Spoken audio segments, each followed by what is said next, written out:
going on, everyone? It is episode 167, recorded on Sunday, May 21st, 2023. I'm Drew, and hey, John! This is a long one. Sit back, folks. An attractive young woman joined the country club. And one day, while sitting at the bar, she overheard some guys talking about a round of golf they just played. She interrupted. I was on my college golf team. That was pretty good. Do you mind if I join you guys next week? Now, one of the guys wanted a woman to disrupt their threesome. So when they were on the spot, one guy figuring an early tea time would discourage her. Sure, you can join us, but we start precisely at 6:30 a.m., and there's no being late. We don't wait for anyone. The woman admitted the early tea time might occasionally be a problem for her and asked if she could arrive up to 15 minutes late. The men rolled their eyes but said, okay, but only 15, no more than that. She arrived at 6:30 sharp the first morning, beating all of them with an eye-opening 200 par. She was actually a lot of fun, and three guys are very impressed with her skills. They congratulated her and invited her back the next week. She smiled and said, I'll be there at 6:30 or 6:45. Following week, she showed up at 6:30 sharp again, only this time she played left-handed. The three guys were shocked when she beat them with an even par round, despite playing with her offhand. They were totally amazed, and no matter how hard they tried, they couldn't figure her out. And because she was such a gracious winner, she invited her back to play the following week. Each man desperately wanted to beat her. The third week, she was 15 minutes late, which irritated the guys. She played right-handed and just narrowly beat the three of them.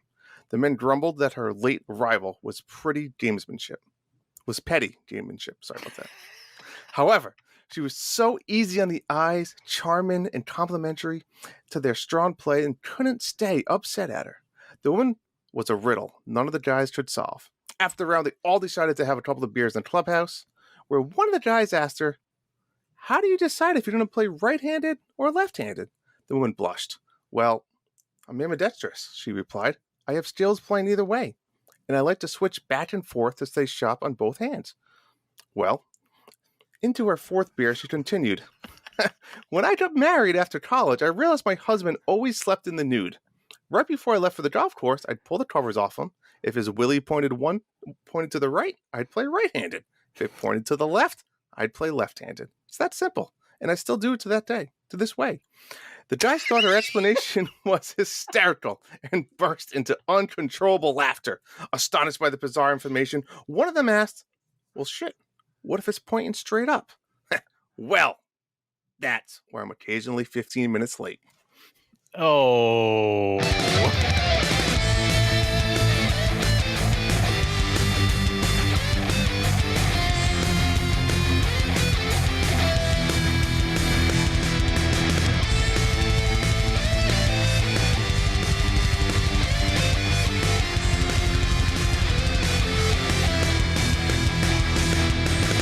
Time to send the kids to bed. Put on your AirPods and get ready to listen to an all-new episode of the Dads After Dark show with your hosts, John and Drew. What is up, everybody? On tonight's episode, Tears of the Kingdom chat with a combined total of over 130 hours, John. We need a life. We have NSO updates, and we have a new show section. Will it be here to stay? Only time will tell. Or maybe Chuck Quizmo himself will tell, John. How are we doing tonight? What is going on, buddy? How was your weekend? Never criticize me for my long jokes again. Never. I did that just for you. And I'll tell you what, I'm not good at reading stuff that I'm an off-the-cuff guy. So when I have to read something for that long, it doesn't flow with my mojo. You have an East Coast speed reading thing. Like your words start going together, man. It makes me miss my family. That's why when I do presentations and all that stuff for work and whatever, I'm like a non-scripted guy, right? Yeah. Just know your material, know the joke, and just go with it and tell it your version. Right. So when I have to read like that, I struggle. So that goes to show that we are not script writers. We just go with the flow. So what have you been up to, John? What did you do this weekend? Legend of Zelda?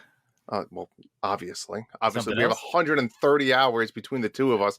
God, the game came out 10 days ago. And I built a trampoline. Not in Zelda, in real life. Not in Zelda. I was going to say you could maybe Ultra Hand that thing together, but too bad you couldn't Ultra Hand it. I think I mentioned last week, right? The kids kind of wanted a trampoline, and I made them buy their own. And so, showed up. I saw that because I didn't realize that. I saw Michelle posted something on Facebook that the kids pooled their money together, and Oh, I thought that was actually really cool because probably it's one of those things as a parent. I got to assume I do not have a trampoline. That like you want your kids to be happy, but like you don't want a trampoline in your yard. You just don't want it there. I never really wanted a trampoline. I'm worried for my grass. Yeah. You know, when I mow, am I going to move it? Like, I don't know what I'm going to do. Around it. I hear you. Yeah, I don't know what I'm going to do. But,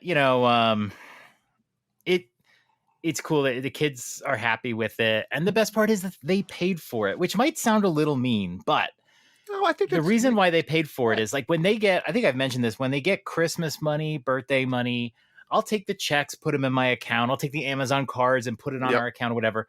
And I just keep a number of how much money they have. And they can buy whatever they want. Agreed. They can buy it at Target, whatever. So it's great for them. And they all had tons of money. And here they are lobbying me for a trampoline. And I'm like, well, look, if each of you guys ponies up a little over $100, you can get the trampoline. And I don't have to spend $300 something for a trampoline. The trampoline was only $300. It was like $350. That's a good deal. It was on sale. It was on sale. I think that I thought that was going to be like $800-900. Yeah, I think it was like $360 or something like that. It was on sale.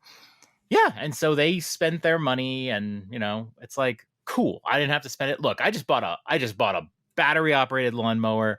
I just painted my house. I just bought a new oven. Like, forget it. You want a trampoline? Buy your own trampoline. So, it will teach them some responsibilities a little bit too, like making sure it's not damaged or broken or Yeah, especially if they have friends come over. It's like don't mess it up. But yeah, and building it was a lot easier than I thought it would be. There was one phase of it that was the worst. You would never think it was a phase. Putting together the base trampoline, easy. Could have been easier with the parts, but it was fine. Sure. We did it. Putting the net up. You have to put these bars along the outside, because you have the net so kids don't go flying. You put the bars up, and at the top, you have to do this fiberglass, I don't know what you call it. Like it's like sticks all the way around, and they flex, right? And oh my gosh, I'm on a ladder trying to force the plexiglass in, and I'm handling the plexiglass, and like still my fingers have little bits of plexiglass. Should have worn gloves, John. I didn't even think about it. I didn't really know. And that's the worst type of splinter too. Like, yeah. Last night I was playing my Switch and I was kind of like falling asleep a little bit, and I pressed a button and I was like, ow, and it like totally woke me up. So it feels better now, but yeah, still a little bit. I'm still feeling it a little bit. But yeah, that was the hardest part.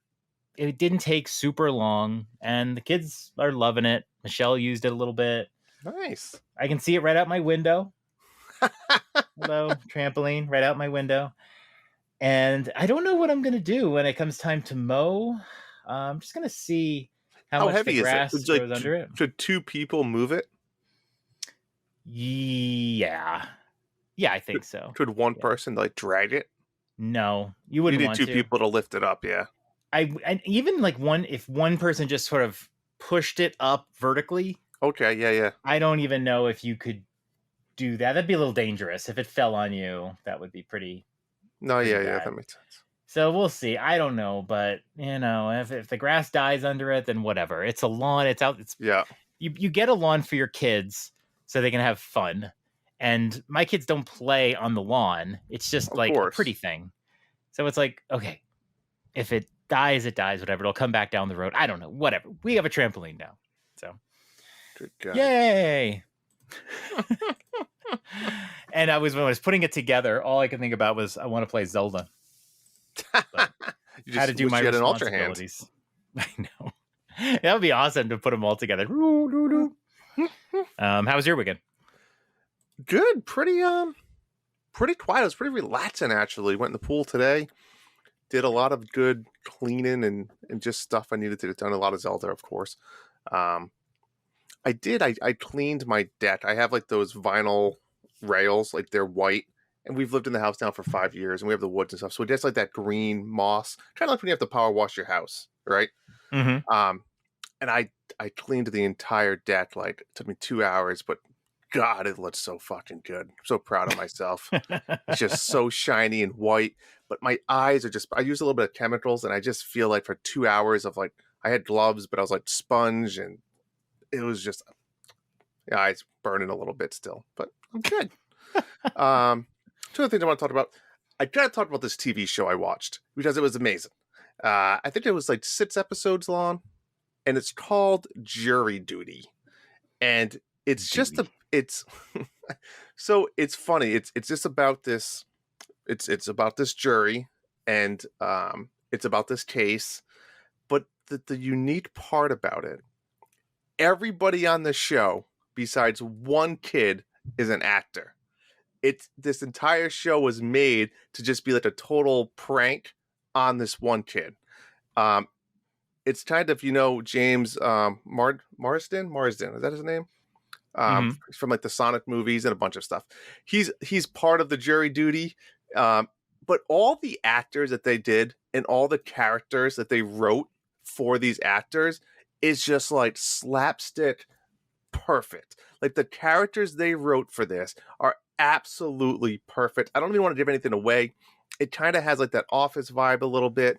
It's just absolutely awesome. The things that happen, right? Because they're kind of improv actors, because whatever this one kid does, like they kind of have to react to it from their character's point of view.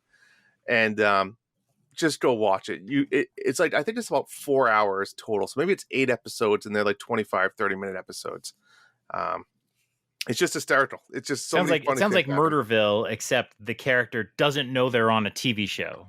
Correct. Whereas Murderville, that's a good example. Yeah. Good example. Yep. Right. Really good example there. Yep. Okay. And the kid they casted like spot on, because he has some humor in himself, but it's just the whole thing. I don't want to spoil it. Jury Duty. Go watch it.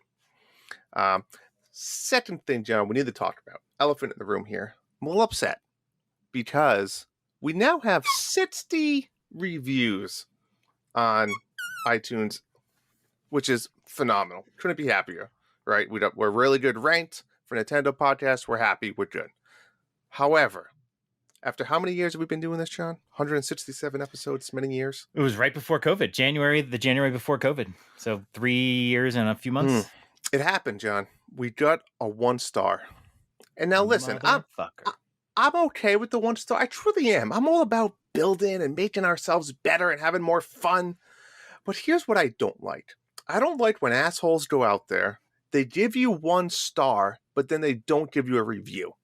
If you're going to say I suck, just tell me why I suck. That's all. Because maybe it's something I'm like, you know what? Shit, I do suck at that. Let me improve. Maybe my joke was too long today. Maybe I shouldn't have done that. If that was why I sucked, then tell me. But to just say you guys suck without telling me why is hurtful and downright just wrong. It's hurtful because I don't want people to think like I was the reason I got the 1 star. Clearly it was Drew. And so I feel like they should say that. Be specific. Tell us why you gave us 1 star. I'll tell you what. If you're the asshole that gave me the 1 star and you come forward and tell us why, I'll give you $10 eShop card. Oh, no, we are not. I'll do it out of my own money. I want to know. I need to know. In my head, I'm thinking, we'll give him a gift card. We are. And no one out there can just fake it. I'll know, because that 1 star will then have a review or will go away. Maybe we can convince them. Or they just won't come forward and just leave it. I am shocked that we went so long and every single review was 5-star. You expect... I agree. I don't hand out 5 stars to everybody. You give 4. You always want to leave room for improvement. You could always do better. Well, whoa. You don't give anybody ideas, John. 5 stars are good. But I do agree with you that I'm shocked it took this long for us to get our first one. Because let's be honest, we're very specific, like, target of people. I could see people hating us. I really can. And that's totally. Okay. I mean, like, we've passed by the Nintendo dads and the Nintendo search at times on iTunes. So it probably was Justin, let's be honest. Oh, definitely Justin. Yeah. Wouldn't doubt it for a minute. But... Uh-oh. Father's Day is right around the corner and you haven't gotten your dad anything yet, John. Don't worry. That's where the sponsors of today's show, Manscaped, comes in. You and I both know we need some serious grooming in his life, so grab your dad the Performance Package 4.0, and he'll thank you for helping him tame his beast. It's a win-win situation for both mom and dad. Go to manscaped.com and use the code NINDADS, NINDADS, for 20% off and free shipping. I know I just used the code myself just last week, John. I ordered myself some shampoo, 2 bottles. You know, they changed the bottles. They're not like they used to be. They used to be like aluminum, right? Or I think they were always plastic, but they're so hard that they feel like aluminum. But I don't think they were. They were just really tough plastic. You thought that too, though, when you ordered your second batch? I think it did feel like the plastic was a little bit softer, but it really didn't. It didn't matter much to me. It's irrelevant. Yeah. The shampoo hasn't changed. Shampoo is fantastic. I do like their shampoo. Anything else for Manscaped, John? Their conditioner. You got shampoo and conditioner. Well, I didn't. Is it all in one? Or is it's all in one. I mean, if it was all in one, it would be overflowing. Come on, Mitch Hedberg, baby. Yeah, no, it's both. It's 2 in 1. Wait, how do you not know that? Do you not use conditioner? I think I use 2 in 1. I would never use them separately. Would you? In the old days, I wonder too, because shampoo makes your hair all coarse, and then the water cleans it, and then the conditioner kind of closes it back up. I don't know how shampoo and conditioner work. I think it automatically did it. I don't know. You've said more than I've already known. Well, my sister is like a hairstylist, and I don't know how it works, honestly. But it's useful, and it's like if you told me that it doesn't really work like that, and it's really just a marketing thing, I'd be like, you ruined it for me. I don't want to do 2 different things. Yeah, I don't. But I bet you it's better to have shampoo and conditioner separate. Maybe not. That's all I'm thinking. It can't be worse. I can't believe it's almost Father's Day. I know. Right on the corner. Would you buy, when I would say like a Manscaped product, right? But would you get your father, Manscaped? Probably not. And then would you think like it's like a present for your mom too? Can you get that out of your head? Like, think about it. I want everyone to think about that, about your father shaving his balls right now. Just stop a minute and think about that. And then when you give the gift, like you said, John, just look at your mom and say, "You're welcome." I got you a lawnmower. And he's like, "No, I wanted a lawnmower for my yard, you stupid shit." Go buy some stuff. Nindads, NINDADS. Free shipping. You got. All right, quick monthly mayhem update. We are in the middle of our monthly mayhem for Tears of the Kingdom. We have 3 categories that you have to provide pictures or videos for. Well, I won't. Look, we've got 3 categories. You supply a picture that matches the category, and we're going to judge it at the end. We have Life is Good, we have Dads After Dark, and we have Dumb Ways to Die, which is a video category. And then we're going to have a random category for everybody who didn't win a lotto to win the 4th category. Everybody's going to win, man. This is going to be great. This is going to be great. This has been a lot of fun looking at it. I'll tell you what, I do have a little bit of anxiety because I don't know how the fuck I'm going to manage all of these pictures, right? Like God bless you, Solo. Keep sending them. I absolutely love them, but I don't know how we're going to take all of his pictures and judge. Like we might have to tell everybody to pick 3 somehow. I don't know. Mm-hmm.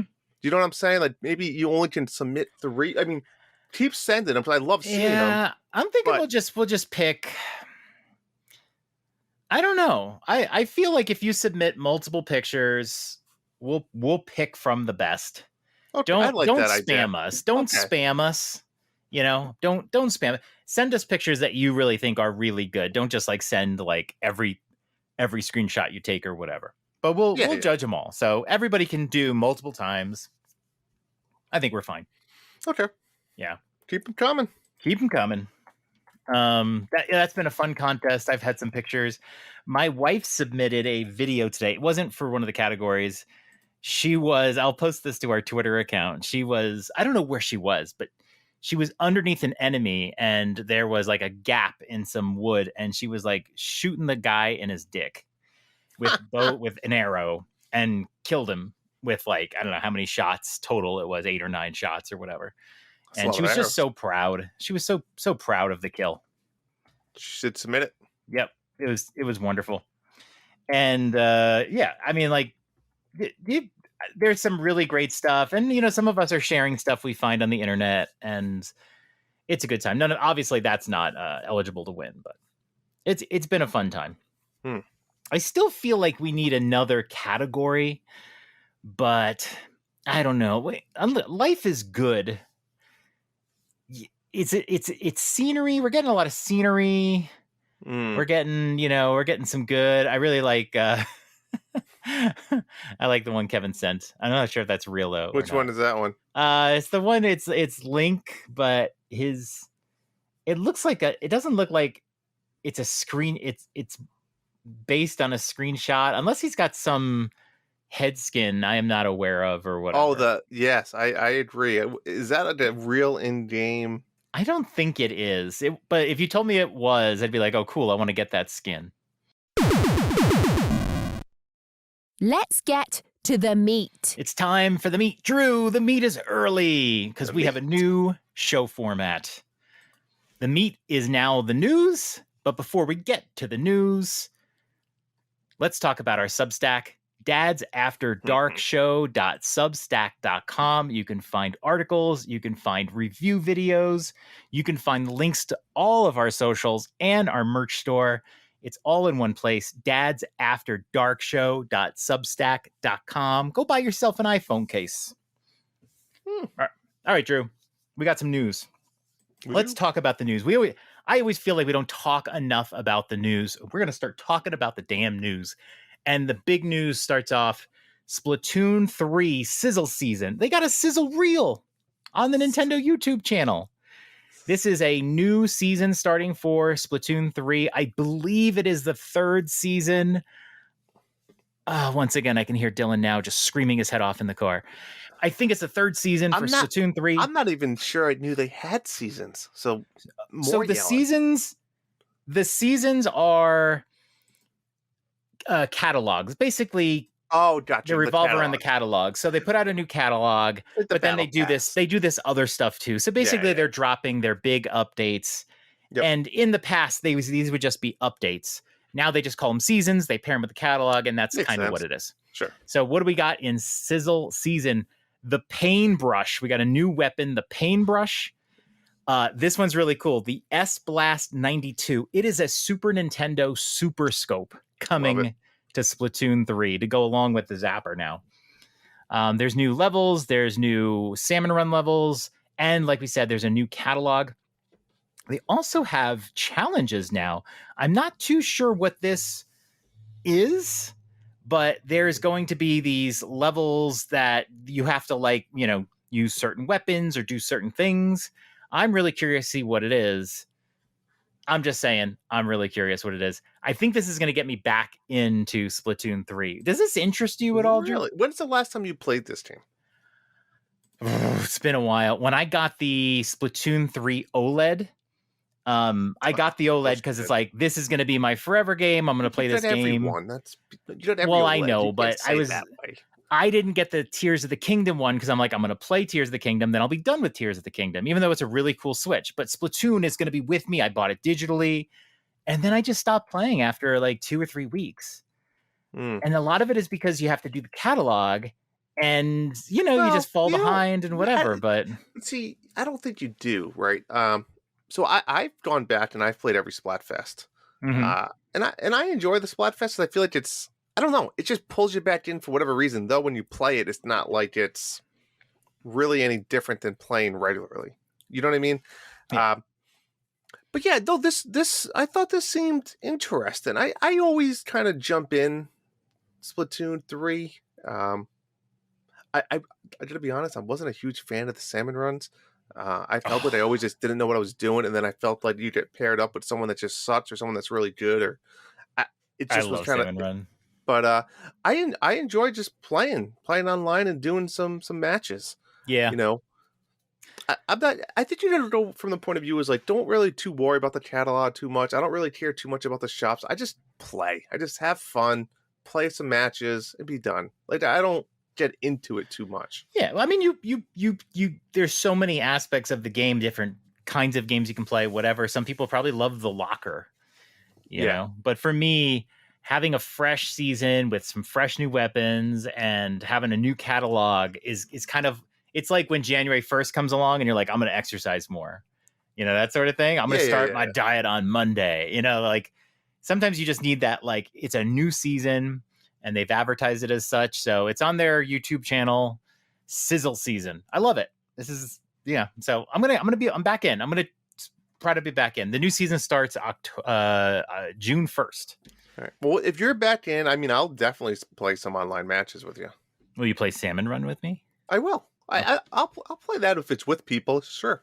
Okay. Now we'll see if we can get some people to play some Salmon Run. The other big news: Pac-Man 99 to be discontinued October 8th. That's a long time away. It's like, why? That seems very specific to me. It is very. This is odd because typically Nintendo does stuff like this and says like, in 1 week from now, Pac-Man 99 will be done. Like they do that. They usually they don't give long periods of time, right? Yeah. So this is odd to me. For some reason, this is sticking out. Like, why October 8th? Why so far away? Do you know what I'm saying? I looked it up to see if it was based on its release date. It was released April 7th, 2021. April 7th is like the 8th, I guess. I don't know. I don't know. Why do you think they are discontinuing it? I think, and again, I don't play this game. I don't know if I've even played this one. I may have played it once or twice when it came out. It's fun. But Pac-Man 99, correct me if I'm wrong, you need 99 Pac-Man players, right? Or can you start with like less than that? Yeah, you just play. What? No, I mean you just go on, you join a game, and 99 My point people. is, are they having a hard time filling 99 players? Possibly. Like, and I guess that's my question: is if after 5 minutes will the game just start if it's only 50 people, or like does it say not enough players found? No, like I've played Tetris too. Like it'll start if they don't get enough people. Okay, yeah. So I mean, I'm sure they have the data, right? What is? How many people are they grabbing? You know, I don't know, but that's got to be my guess. Again, October 8th just seems so odd to me. Why give 3 months? I mean, no shit, 5 months. Why give 5 months to play it still? I don't know. But I will say I had a lot of fun playing it when they released it. And I just, you know, you move on to some other things. Yeah. I had a lot of fun playing it. And I have my Switch Lite upstairs in my little relaxation chair to play. I wanted to play more Tetris 99, and I have. I'm going to try to play some Pac-Man 99, maybe even tonight. And, you know, I don't know how long it's going to last. If you buy the DLC, then you can keep the game. You can basically keep the game if you own it. It just won't be on the store anymore. But you won't be able to play online. But if you have the DLC, I'm not sure how much the DLC is. I'd have to look it up. Mm-hmm. You can play offline. So you can play against the CPU, like 99 CPUs, or 98, I guess. Or you can play multiplayer with friends locally. Mm-hmm. Locally or online? Maybe online. No, I think locally. I think you play locally. So my theory is that not a lot of people have been playing this. They haven't talked about it. They still do the Tetris Cups. They don't do anything with Pac-Man. You know, if you didn't download it two years ago, you wouldn't even know it existed. You know, they never talk about it. So it's probably that, like you said, there's just not a lot of people playing it. And so they're just going to clear it off the servers, man. That stuff costs money. Absolutely. And it's sad. I wish though, could they take this game and just sell it for like $3, $4, $5 on eShop? And just, you know, instead of people having to play it through NSO, just make it a game that's for sale. Or do they think they really just don't want to like host these servers? I just think, they're just disappointing. Tears of the Kingdom sold over 10 million copies in 3 days. Amazing. Obviously, most of that is pre-orders.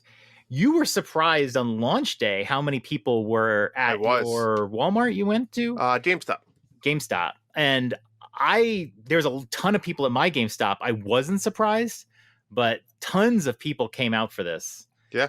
And not shocking that they hit 10 million in 3 days. No, good for them. Yeah. You think about that. That's for $10 per copy. Who's laughing now? That's a lot of money. Mm-hmm. A lot of money. All right, what else we got?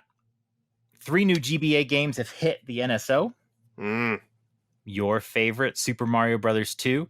By the way, the Super Mario Advance numbering system is still the stupidest thing. It's all these brutal. years later, I can't remember what it is. Nope. It's stupid.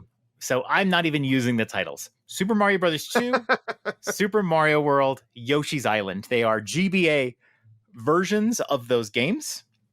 And they throw in some extras. So it's not like a perfect port of Super Mario 2.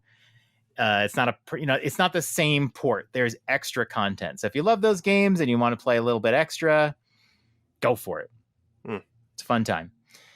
It's good to see too that we're getting like 3 different games, even though they're all Super Mario Advance. It's cool to see that we're getting like 3 games at once, not one like the N64 was getting. Any interest in playing these or no? No interest at all. I'm okay with the GBA. I haven't really played that one yet. I think I was more interested in the Game Boy, just because the games are shorter.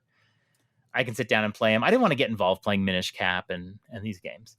Yeah. But I am really interested for Oracle of Seasons, Oracle of Ages. I've been waiting for those. Not these. Are you gonna play Mario 2? Not now. No, I just not like you said. I just don't have an interest right now to jumping on and playing those. Right. And Mario 2 is on NSO. It is. The original version. But this, the only difference is the graphics are a little bit more colorful, vibrant. I don't really know. Yeah. Yeah. I mean, it's kind of improved looking, unless you're really nostalgic for the original version. Yep. So, cool. It's time to talk about what we've been playing. So what have we been playing? You heard me say earlier, John, we have been tearing up. Tears of the Kingdom, may I say. Let's just stop here for a minute. Where are you in this game? Let's talk about this. I am 75. Okay, so before we even discuss, we're not going to do any spoilers. No. Right? We're No just story talking about spoilers. where we are, a couple of things, but we don't have to really tell all spoilers. Yeah, we'll talk about it from the perspective of we're in the game, we're playing the game, we're all seeing similar things, and that's it. So don't worry. If you played the game for at least 5 hours, you probably know us. We're just on a larger scale of doing the same thing that you're doing. Right, Let's exactly. be honest. So you said I am 75 hours in. I am obsessed with this game. I'm playing this every moment I can. I can't stop. I'm not trying to like race or finish it before people or whatever. I'm just in this game, enjoying it every moment. I have done all 4 of the regional phenomenon.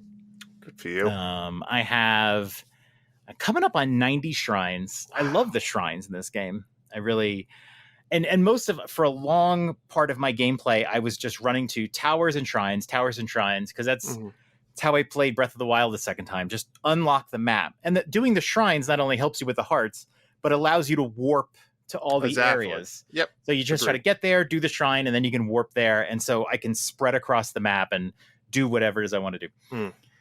So I've done the 4 phenomenon, and I've moved a little bit further along in the main quest after that. I won't give any details on that. But so I'm assuming like the first quest is go to the 4 areas and beat those areas. I'm assuming you go back to the town and stuff. There's a whole nother storyline of quests that begins, right? Yeah, I'm not going to talk about it. But there's another quest after that. Obviously, yeah. Clearly, when you finish the 4 phenomenon, something happens. The game doesn't end, right? Like there's other stuff that happens.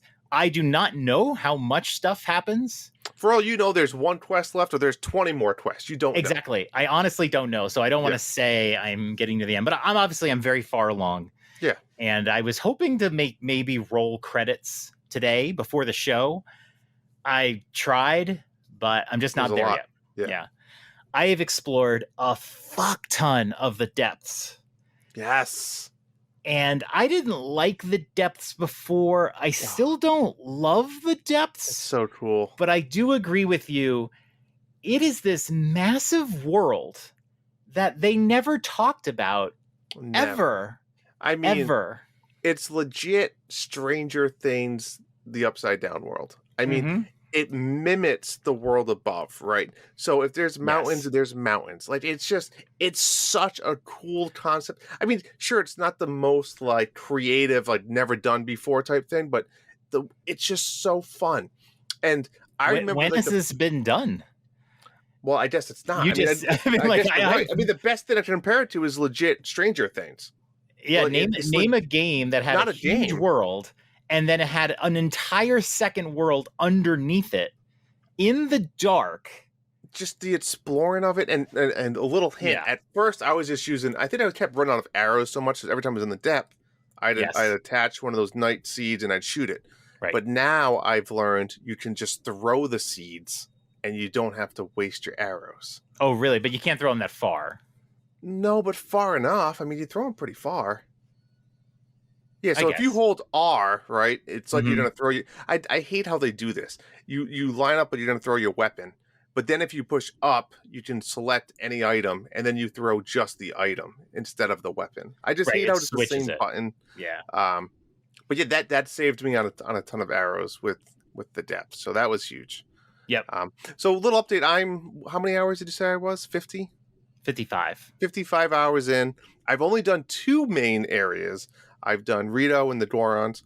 I've been lately just quest hunting. I've been doing tons of quests, armors, unlocking the fairy fountains. I've just been doing a lot of quests. I'm in the middle of, if you go to, there's like a newspaper stand. Oh, not a stand. It's like a newspaper. What do Like they the call it? Gazette. Like, Gazette, like the headquarters. And there's a series of 12 quests that you have to go to every single stable and do quests for them. There's like quests within quests. And you get some really good unlockables. You get a lot of rupees. You get a lot of stuff. So I'm like 8 quests into that out of the 12. And I don't know why. I'm having an absolute blast doing those. When I see a shrine or two, I'll go do it. But I'm about... How do you know there's 12? You're using a stables? guide, aren't you? I'm not using a guide. How do you know there's 12? I think they said that there's... I think he says it in Does the it? beginning. I think he says there's 12. Yeah, he does. Because every 4 stables, they give you something. I'm not going to tell you what, if you haven't done them. Yeah.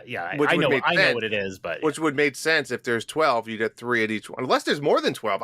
Maybe I'm assuming there's 12 because of that. nah, you're already guilty. I'm not guilty. Yeah. Don't get me wrong. I've used a guide for 1 or 2 things, but I'm not using the guide on all 12 quests. No. So here's one thing I do want to talk about that I'm kind of was disappointed in at first. So when you go to the major areas, right? I'm assuming most people go to Rito first because it kind of guides you that way, but you don't have to do that. I feel like when I get there, it's like, bam, story, main quest, go do this, go beat that end dungeon area, done.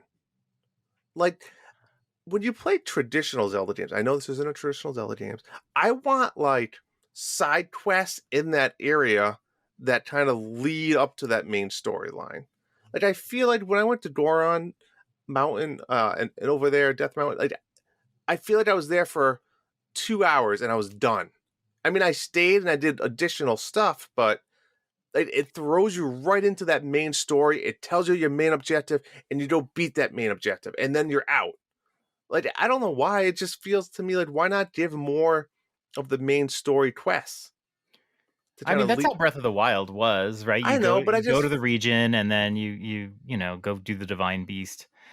I don't know. I mean, if you have to do the regional phenomenon and you go there and that's it. You can start into it, but you can do side quests while you're there. There's definitely lots of quests after.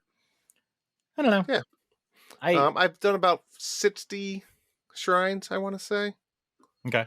Which is enough, a decent amount for teleporting, and I haven't really like just done full on exploration of areas and just looking for shrines yet, right? I pin some on the map. When I go to the stables, I usually find 3.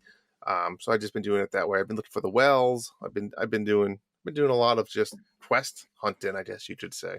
Yeah. There's so much to do in the game. It's so easy to get sidetracked by things. I like the wells because if you see the well, you can just jump in and you can, really, if you just jump in, you can just jump out and you found the well, right? Yeah. But it's so easy to get distracted, which is why I kind of do the shrine and towers Mm. But man, oh man, tell me, Drew, why is it so cool when you find a cave and you walk in and it goes discovery? I love it. It's great. It's great. It's a I lot of fun. absolutely love it. It's so satisfying. Just discovery with an exclamation point. Have you played around with any of the modifications of like dyeing your armor or anything like that? Yeah, I just the paraglider. Yeah. Yeah, customized my paraglider. I had to look that up. There was a couple things I couldn't find the damn well girl everyone was talking about. She's in the main town, right? No, it's like it's one of the stables over. It's not in the landing or near the Okay, landing. yeah. It's Oh, like, for the first time. She's at the yeah. landing. She was just there when I went back. Yeah, maybe. But I just wanted to get that whole quest going. Mm. So I was worried that all the wells I was discovering would not count. And so I finally looked it up because I mean I was like 55 hours into the game and I couldn't. So I was like, all right, I'll just look her up. It's no big deal. It's not like it's already been. She does spoiled. reward you a little bit for every well you find, but very small amount. So I had to look her up, and then the paraglider thing. I didn't look up the paraglider, but I was like, where is the paraglider customization? I kept getting these fabrics from the amiibo, and it's like I want to use them. And then finally, someone told me in the game, so I was like, I didn't have to look it up. I was close. They do though. tell you. I was close. And yeah, otherwise, I haven't looked up much of anything. There have been some shrines that were so hard. They were. Some of them. I was tempted, but the shrines are so fun that I never want to ruin one of them because you only have so many shrines. And, right? and I think with the shrines, it's not really a right or wrong answer, right? Sure, but you just want to get through it. I don't need the right answer. I just need. No, we talked about it last time. You beat a shrine. You're like, there's no way that was how you were supposed to do it, but I did it. You know. Yeah. No, I don't need the correct answer. I just want to do it. And I've definitely had, I think, about 2 or 3 shrines where I'm like almost an hour doing them, and I just couldn't figure out the answer. Here's one of them. I don't know if anybody else found this one. There is a shrine. I don't know the name of it or whatever, but there are, at one point in the shrine, this is where I got stuck right towards the end. There's 2 sets of train tracks. Okay, 2 sets of train tracks that go up. And then at some point, those tracks end. And then between those sets of tracks is a final set of train tracks that go up and around and up to the end of the shrine. I was freaking playing that motherfucker for like an hour. I could not come up with a machine that would get me up there. I had... and they give you like a bunch of little plates and walls and fans and whatever. Obviously, you needed fans or whatever. I could not figure it out. At one point, I thought I got it, and Michelle was in the room. I was like, huzzah, I got it. And then my machine went, and I was like, ah! That one had me for a loop. And then finally, like, inspiration hit me, and it was great. I took a video of it, but I'm not going to post it because it's too cool of a shrine. But the thing about the shrines, the thing I love about the shrines is when you do a full dungeon and you get stuck, you can feel like I have to run around this whole dungeon and it gets boring. Yeah. The shrines are short. Agreed. And sometimes you are in a room and there's like nothing fucking there and you have to get out of it and you cannot figure out how to get out of it. But you know, you'll figure it out because it's just a little room. It's just a shrine. Yeah. Agreed. Which is it'll cool. hit you. Yeah. 2 more things I want to talk about. The one thing I struggled with, and I actually did have to look it up, was it's super kind of complicated a little bit, the Zonite, on how do you upgrade your batteries, right? And I get it. It's like, I have like 500 of these Zonite things, and I know I need to get crystals. And I'm like, how the fuck do I get the crystals, right? And it's like, you can buy them with your Zonite, but there's only a limited amount. I can't just trade in all 500. It's like, you only can get so many at a time. And there's 2 places I found on all of Hyrule, one of them being in the depths, one of them being in the fucking sky, none of them on the main land, that I could train them in. And then once you get the crystals, then you can go to another forge or whatever the hell they call it, different location, somewhere else on the map, that you can trade in 100 of them to get one little swivel of battery. Yep. Like, it's just of a battery. I'm still not 100% confident on how I get crystals. Like, I feel like, do I go back to that place and that guy like is like been forging them and he regenerates them? Like, I don't really. Do you know what I'm saying though? I know what am I you mean. lost? It's way overcomplicated. It's almost ridiculous. I laughed out loud a couple Yeah. times. There's a shop owner you'll find that has all the different kinds of Zonai stuff. Yeah. And it's like, you're like, why are there 5 different kinds of this Zonai? And I can't keep the words straight. No. You have the little orbs, which you get that you can, obviously use for the capsule machine. You have the big orbs that you can use for the capsule machine. But then you have the crystallized ones, the little like pyramids. Yeah, and those are the ones you need 100 to get a third of a battery. There are also large versions of those. Oh, there's which also are like huge 20 versions. and then ones that have 100 in them. Yes. Right? It's just, if you are looking to upgrade your battery, you want to go to the depths. That's where you're going to find all of this stuff. Agreed. That's the best place and you can trade stuff in. So I have 3 batteries right now. So I'm up to 3. And but how do you get the? I have only 2, but I have so much fucking Zonai. I can't get the crystals anymore. I don't. Like, where do I go? I have to just keep going back to him.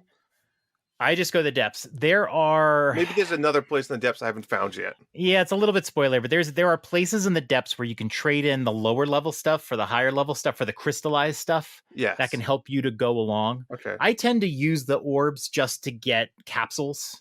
Yeah. But you can trade in things to like the rocks. I forgot about the like little rock zonite things. Yeah. You can trade those in to get the crystallized versions that you need 100 of the crystallized versions to do. In the end, you want to get energy cells. All of this is to get energy cells. Your battery that's on your pouch, the bigger it is, the longer you can run your machines. It makes it more useful. If you're going to be one of those people that uses the little drones in the sky, the steering wheels. You need to have many batteries so they can run for a while. Yeah, it made sense. Yeah. I don't hate it. I just hate the idea of how do I just buy them? I have the stuff. Just how do I get them? That's what frustrates me. Yeah, I go to the guy in the sky. He's like right on the bottom of the Great Plateau in the sky. And I'll just go to him and trade them in for the energy cells. That's where I go for the energy cells. There might be another one, but it doesn't matter. I have to warp there, so I just warp to the one in the sky. Mm-hmm. And there's areas in the depths where you can trade in to get crystallized stuff. And then also to earn it. I mean, there's like bosses down there, and you'll get those big crystallized versions. So it's that part, I think, was just way overcomplicated. You can't remember the terminology. It's just like, look, everyone just wants battery. Just give me the battery. Exactly. I don't know why they have the large crystallized and the regular and the small. Just have one and say, when you get arrows, you say it says arrows times 10. Just say crystallized times 100. Agreed. It's like, weird. Why are we doing this? I don't know. It's weird. The last thing I'll say is, and I know Nintendo's answer is going to be like, this is exactly what we wanted. This is you play the game the way you want to play it. Yeah. But I feel like the game is a little broken in a way where with the Ultra Hand and the reverse time, like you can beat major temples or dungeons like by completely bastardizing the way you're supposed to beat it. Oh, and ascend. Let me add ascend into that, because when you ascend, it's just like you can, like, even in shrines, like I found like there was an example with that cart and I couldn't get the cart to go down the track. I literally just stuck the cart, used Ultra Hand, made it go across a gap, and then all I did was brought it back, jumped in it, hit the time thing, and just watched myself float in the middle of the air across a gap and jumped out of it. Yeah. Like, it's fantastic. Like, it's sure. Like, but like, you're not beating it. And I get it. There's no right or wrong way. That's what they're going to say. But again, I beat an entire temple that way in that concept. Right. I think I told you guys, I don't want to spoiler, but like, I don't know. It just feels like cheating, but it's not. I don't know. I don't know how you did that particular temple with whatever. I mean, like I did a whole bunch of different things. But you still have to like figure this stuff out. So there's nothing to be ashamed about. You can just or anything. climb and use ascend to get through walls that have locked doors. And literally, that's what I was doing. Yeah, like it's something doesn't seem right with that. I think part of that was actually intended, honestly, in that one. Maybe it was. I think it's fantastic. It's great. Like I said, I can't wait to finish this game and then just watch videos of people solving shrines and just see the ways they did things. By the way, that one shrine you did where you just attached a bunch of boards and then put the ball at the top and then went up there and took the ball off and walked across. Somebody on NVC did that too. Oh yeah? Yeah. Huh. They've all been incredible. The game is incredible. It is. It's so much fun. I spent the last few days I wasn't, like I said, I don't know where the ending is, but possibly doing the ending. I went down a path and I went down the wrong path in the main quest. And there was like a big battle that was going to happen or whatever. And I just was not ready for it. I did not have the right stuff and I wanted to prepare more for it. So I was trying to prepare foods that deal with gloom and getting some gloom armor and all of that stuff. And I've spent the last few days trying to prepare for it. And then today I said, I'm going to do it. And I went to go do it. And a storyline started. I won't get into details of how it happened, but I was on my way. I went to stop to go do a shrine and a storyline started. And I realized what I thought I was supposed to be doing was not what I was supposed to be doing. I was supposed to be doing this other thing. And I was like, oh, cool. Because I felt like I was getting lost. I was going down this very long path and I wasn't getting any assurance I was doing the right thing. Yeah. So I was really excited about it. But it doesn't matter. These last 3 days, I've been like trying to go find Sundelian and then I'll hit a shrine and I'll do that and I'll get some more hearts and I'll fight this. And I find a cave and I just keep stopping to do more. You've been upgrading your armor and stuff as well? My armor is not super upgraded. I've only unlocked one fairy. Ooh. The fairies are really obnoxious to try to unlock in this game. So I only have one fairy done, but I have about 17 total armor. Okay. What I want is more gloom armor. I have a gloom helmet. I don't have gloom armor. Weird. I think I have a gloom shirt and pants, but not the helmet. Yeah, the helmet's cool. I haven't seen what the helmet looks like yet. I don't want to look it up. Fascinated by the armor. I'm absolutely fascinated by the armor and upgrading them and then upgrading them. I think you need the 2 or 3 fairies unlocked so you can upgrade them 3 times so you can get the extra perk. That's why I say I was really trying to get all the gloom stuff. I don't know how necessary. I feel like the gloom armor is important though. So the gloom armor, when you step on the gloom, it's like a shield. It prevents you from losing that heart for but if you stayed in it, you're still gonna it's gonna go down, right? I feel like it just the gloom will disable your hearts, so you can't even refill them until you get to the light. Armor. It's almost like a shield. You don't lose the first heart. It's only like 1 heart though. Exactly. But I just feel like having all the gloom armor would be really helpful, especially because I spent so much time in the depths. I wonder if, and again, this is not a spoiler because I'm literally just guessing and hoping that if you have all 3 gloom armor fully upgraded, if you just ignore all gloom, that would be pretty funny. I bet it is. It has to be. Could be. I think it might be. I mean, it certainly would be hard enough to find it all. I really am. It's expensive. Who knows what the material you need? Yeah. Have you done any dragon hunting yet? No, like the dragons in the air. Yeah, I've done 2 of them. I had to get a couple of pieces for something. Yeah, I haven't gotten any specific quests telling me I have to do it, so I haven't. So I've largely just ignored them when I see them fly by. But all right. We could talk about it forever. We'll talk about it more a little bit later. But what else have you been playing? Let's talk about really quick Advance Wars 1 and 2 Reboot Camp. Feels like forever ago. I don't know if I've said it. I have officially beat the first game, put it on hold. I will jump back eventually to do number 2. But for now, it's in the backlog. Nice. Did you ever beat number 2?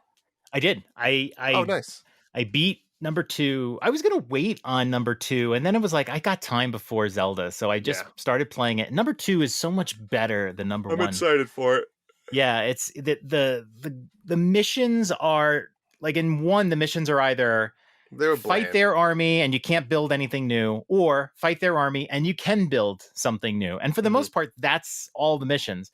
In 2, there's all these really specific things you got to do. You got to break this pipe, or you got to like land on this spot, and it just makes it, there is more variety in it. I'm excited. I think it's going to be a whole new game. If I'll probably wait a couple months because I have some other things I want to play too. Yep. And it'll just be like a whole new game. I'm just playing, and it will be like a free game because you already paid for it and you had your value kind of in the first one. So not free. Nice. Yeah. Not free. But the last day on that Thursday that Tears of the Kingdom was coming out that night, I 100%ed both 1 and 2. Nice. Just went back and did all the optional levels and stuff like that. Mm-hmm. I didn't 100% the game. There's so much stuff to do in that game, but I did do all the levels, so I'm fairly happy. I don't know if I'll go back or not, but that's great. It was a great time. Really enjoyed it. I also started playing Guardians of the Galaxy a couple weeks ago on PS5. Yes. It's it looks awesome. It's free on PS Plus Extra. Free. And I've always wanted to play it. You know me. I mean, for the last year, I've had it on my backlog and all that. I had a good time with it. Well, you beat it? No. Oh, I was gonna say. I had a good time with it. It's been in stasis since Tears of the Kingdom came out. I really want to go back and just play a half hour, just try to keep it a little bit fresh in my head. At this point, once I go back to it, it's gonna be a little bit painful. I'm gonna have forgotten a lot because the battle mechanics are really weird in that game. They're unique. Yeah. So I still intend on trying to finish it. I'll just have to see when I go back how I feel. But I did enjoy it. I love that because Guardians of the Galaxy is great because of you love the team. You love all the people on it, Yeah, it's fun. And this game makes you feel like you're just part of that crew. And I'm really enjoying it. But I need to get back to it. I just don't know when I'll be able to. So yeah, we'll see. We'll see what happens when I get back to that. But that's what I've been playing. Nice. Last thing I'll just mention is Disney Speedstorm. Booted it up today, John. Played a little bit. Had to do some of my little battle pass systems and do some new unlockables. 15 days left for the current season, which is Monsters, Inc. So that's a lot of fun. I'm excited to see what the next season will bring and what it will be. I'm hoping for Peter Pan, John. We'll see. But I have no idea. what it'll be. I'm assuming it's going to be a whole other movie themed like this with certain characters unlocked and a whole storyline to go through just like it is now. Yeah, I could see myself playing this game for some time. I am happy you're enjoying it. You didn't think that'd be this long, so... Oh, that's what she said. Oh! It's question time, Drew. Woo. We have a new feature for the show. This is just questions, man. This is just questions. We don't want to sit on a particular topic. Over the last 3 years, Drew, we have actually changed the format on our show a lot. We used to go with 2 very core topics and stick to them. Then we did a top 10. Then we did a top 5. We never could quite settle on how to talk about things, but keep the show flowing. Yep. And this is our latest attempt. This is just questions we're going to ask each other. I love this. Some questions are going to be secret. Some questions we know in advance. You have secret questions? We're going to lead them to conversations, and we're just going to discuss. And these questions can be totally off the wall, one-offs, or they can, like this week, a lot of Zelda questions. And intermixed with all these questions are going to be questions from you guys. This is where these questions are going to go too. So we all have questions. And so let's just kick it off. Let's just start off with a question. And let's just start off with this one from Tim. Sure. Tim asks us, and he asked everybody this question, Drew. Remember that movie with Adam Sandler called Click? Great movie. If you could pause life, so you could finish something else or do something else you don't have time for, would you do it? Would you do it? Yeah. Now, you've seen this movie. You've never seen Click? I haven't seen it yet, no. Oh, what do you mean yet? It's like 12, 15 years old. No spoilers. Is it streaming? Yeah. I think it's on Disney Plus. Is it really? Adam Sandler has a contract with Netflix. I'm surprised it's not there. Maybe it is. I don't know. But it's out there. All right. It's a fun movie. Yeah, it's what would I would absolutely pause life. What would I do? I'd probably play more golf. Just like pause life and just go onto the golf course by myself and just golf. Yeah, if you paused life and played golf, so Amy never knew you played wouldn't know any I was golf. even doing it. That could be your whole secret life. I would play every day, at least 9 holes a day. I'd wake up every morning and I would go play 9 holes before work. Nobody would know. It'd be great. Amy would be so excited. She'd be like, it's so great. You don't play golf anymore. You spend more time with me. Yeah. You'd have better sex. It would be fantastic. It would be amazing. And then here you are playing all this secret golf. That's it. So the thing about this question is, of course you would pause life and do something. Of course. Like, why would you not? Why would you not? If you had, Exactly. Yes. Yeah. And in the movie, again, not spoiler alert, but the remote control that he has, all the features work. You can mute people, you can rewind, you can fast forward, you can slow down. So it's just like any remote control where all the features would work. Right. Yep. I need to watch the movie. Family night, 100% with your kids. Watch the movie. Oh, is it a family movie? Oh yeah, absolutely. It's definitely a family movie. Is there any like PG? Okay, there's no nudity. Does Adam Sandler get like full frontal? PG. Okay. It's a kids. Cool. It's almost more of a kids movie than it's a family movie. It's a fucking family movie, John. It's like bedtime stories. You ever see that one? Which one? Bedtime stories? No, never heard of that one. Adam Sandler. I used to be a big Adam Sandler guy as a kid. I love it. You ever listen to his albums? He did great. He had great albums. Oh, the old ones. The early movies, though. What was the one in this? Billy Madison. Happy Gilmore. Bulletproof. You ever seen Bulletproof? Waterboy. Haven't seen Bulletproof. Oh my God! Do yourself a favor and watch Bulletproof. You know what? I have to watch Jury Duty first. Listen, do you know what's on this podcast that I talk about almost weekly that came from the movie Bulletproof? What's that? Ditch sideburns. No way. Yes, it is. She's watching. It's an amazing movie, but Adam Sandler's watching this porno, and he goes, "You want to know how I know this is a '70s porno? Because the guy's dick has sideburns." It's a great movie. Tim, look, I mean, like, of course you're going to pause life. Right? Even if you don't do anything useful, you got to pause life. But I think I got a great idea from you. I know Michelle hates it when I watch the Mets. Like, I just know it. And if I watch during the day and she's not home, then fine or whatever. But like the Mets will come on at like 5:00 almost every single night. And I'm just in my room and I got the Met game on. I never just watch the Mets. I'm either working or I'm on my computer doing something or I'm playing my Switch. But like, I know she hates like, oh, the Mets are on. The Mets are on because it's every night. The Broncos doesn't love that the Broncos either, but that's once a week, right? Baseball's tough. I get it. Baseball's daily. So I would pause to watch the Mets. That's a long time, though. I don't know the rules of the movie. Why? Well, no, you can do whatever you want, but I mean, you isolate yourself for 2.5. I just golf's long too, so who am I? Yeah, 2.5 hours. Yeah, you're going golfing, man. 2.5 hours. Pause. Watch the Mets. Although technically, the Mets wouldn't be able to play because I paused. You're right. You pause in life. It doesn't work. Yeah, I can't watch the Mets. You got to do something that's independent.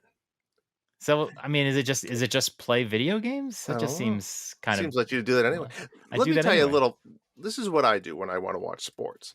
I get in my chair, I get the iPad, I put sports on the iPad, and I have my Switch.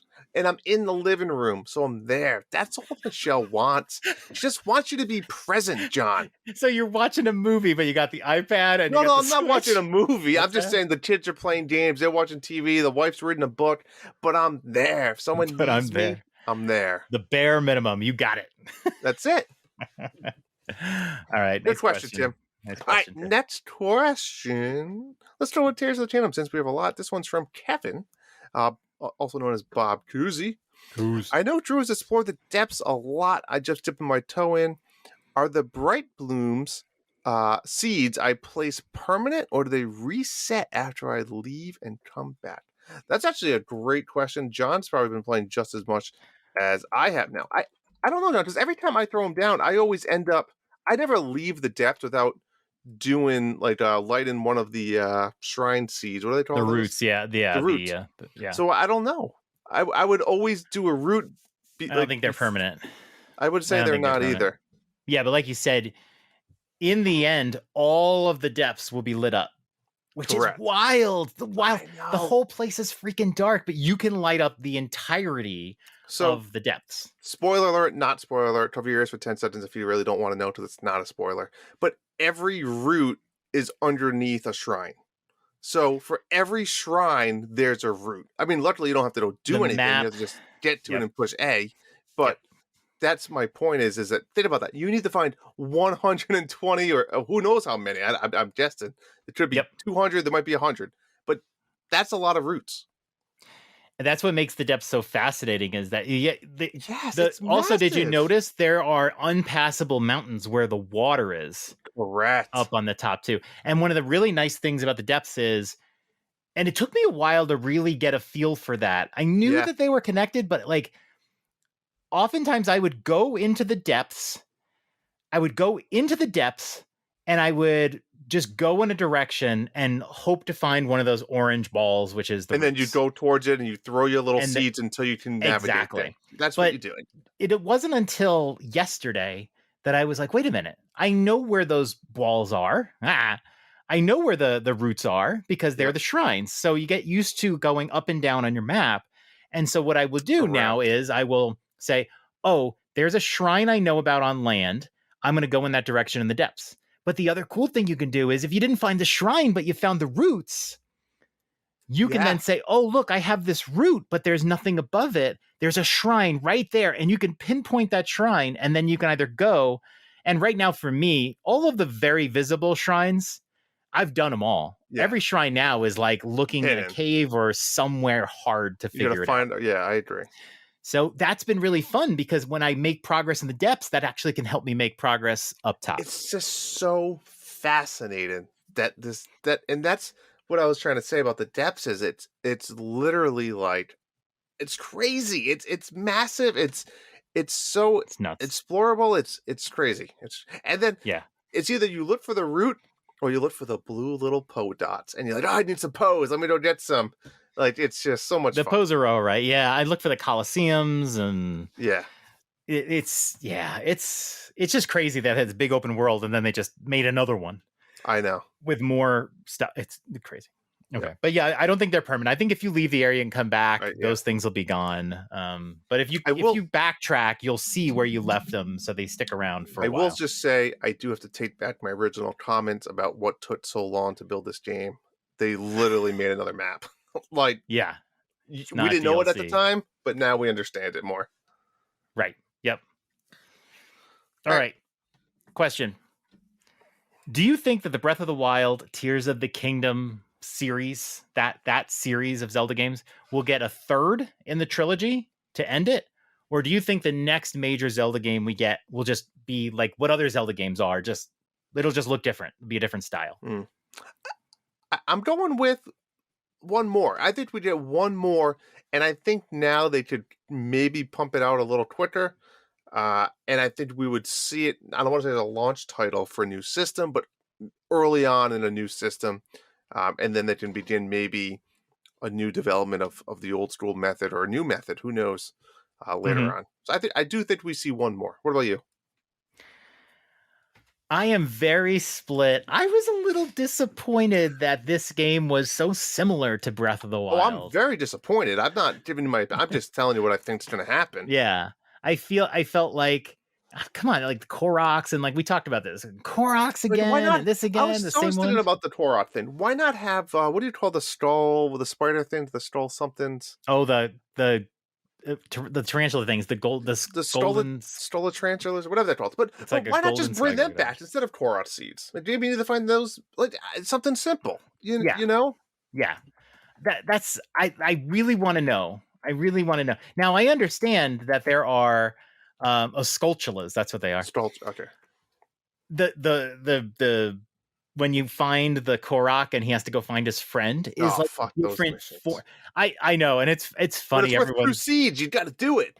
I know you get 2 seeds, and it's like okay, but I get it because that is a different style of game. Even though it is a Korok, it is a little different. It's getting a little old.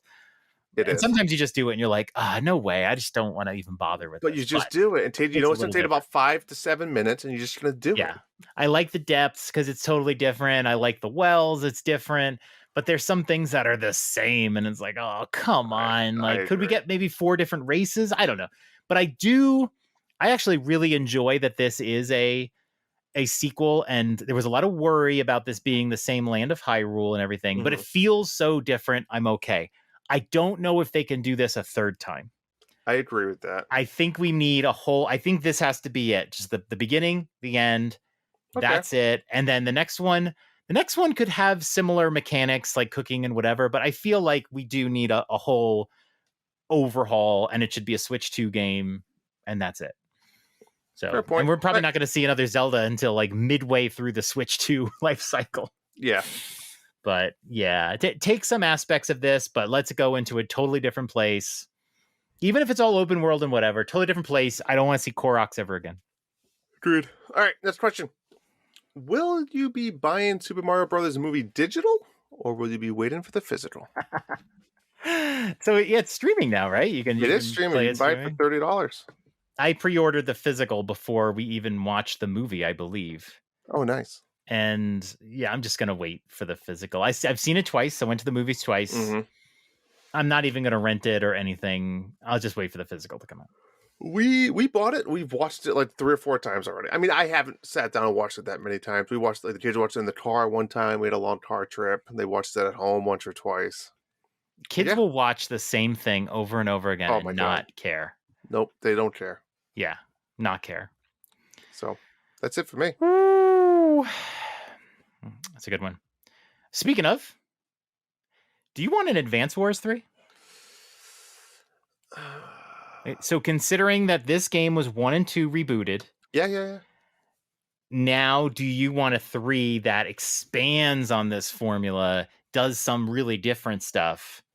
How cool would that be? Would you be interested in a 3? Or should we wait until you finish 2 before we I think I need to finish 2. Okay. My quick answer would be no.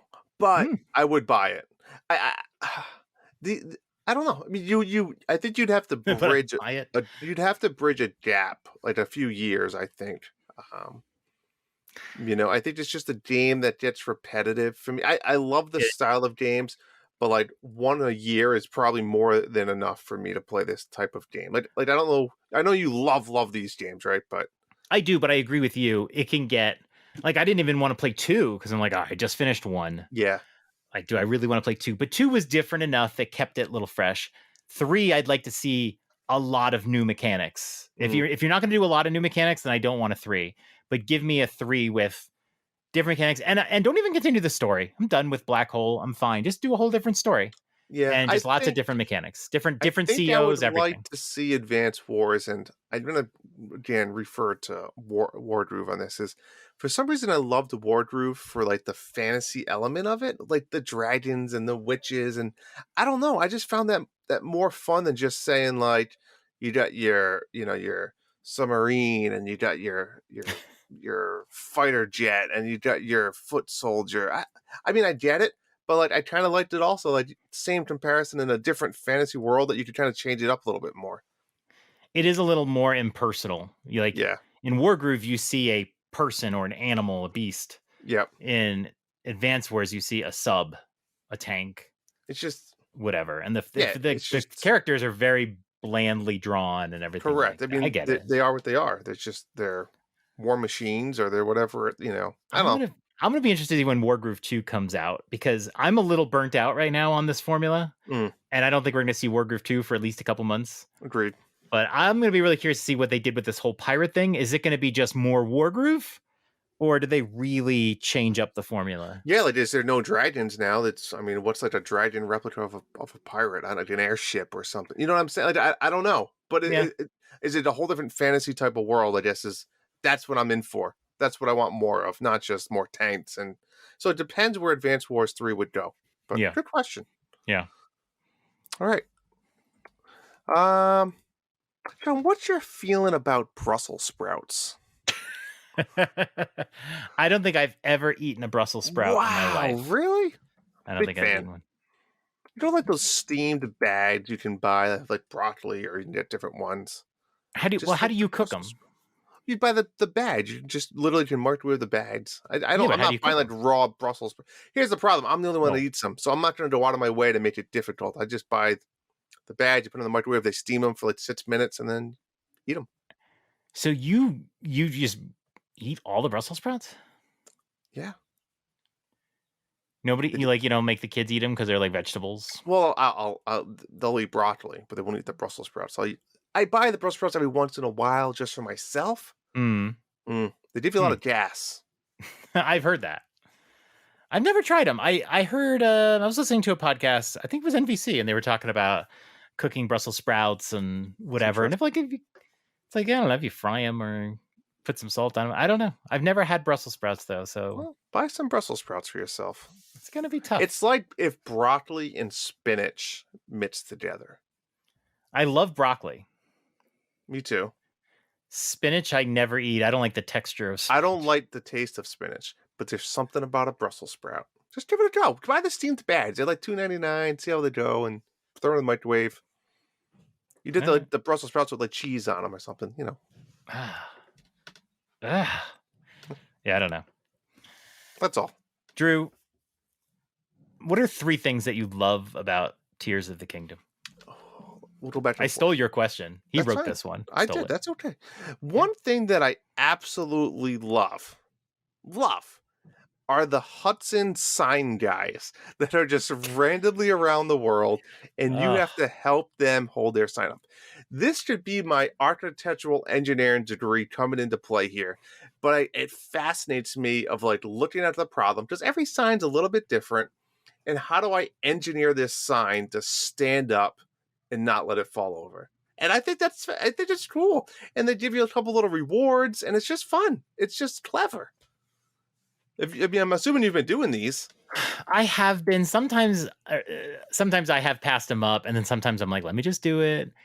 It's interesting because the sign has different heights, right? Yep. What is the variety? The sign has different heights. Sometimes there's 2 signs. Sometimes there's connection points different. Yeah. Sometimes the bottom is like pointy and it's harder to balance. Mm-hmm. There's just they try to change it up a little bit. It's just so you can't have the same solution every time. Yeah.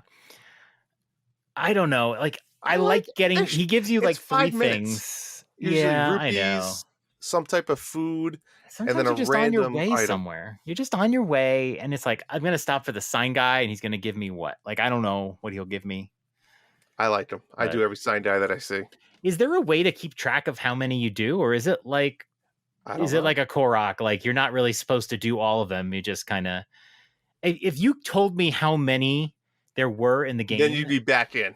Yeah, like, and there was like a quest, you know? But like, it's like, maybe what's my motivation? Have you talked to the president guy? I mean, he's got to be in a town somewhere. I don't know if I've ever. The guy?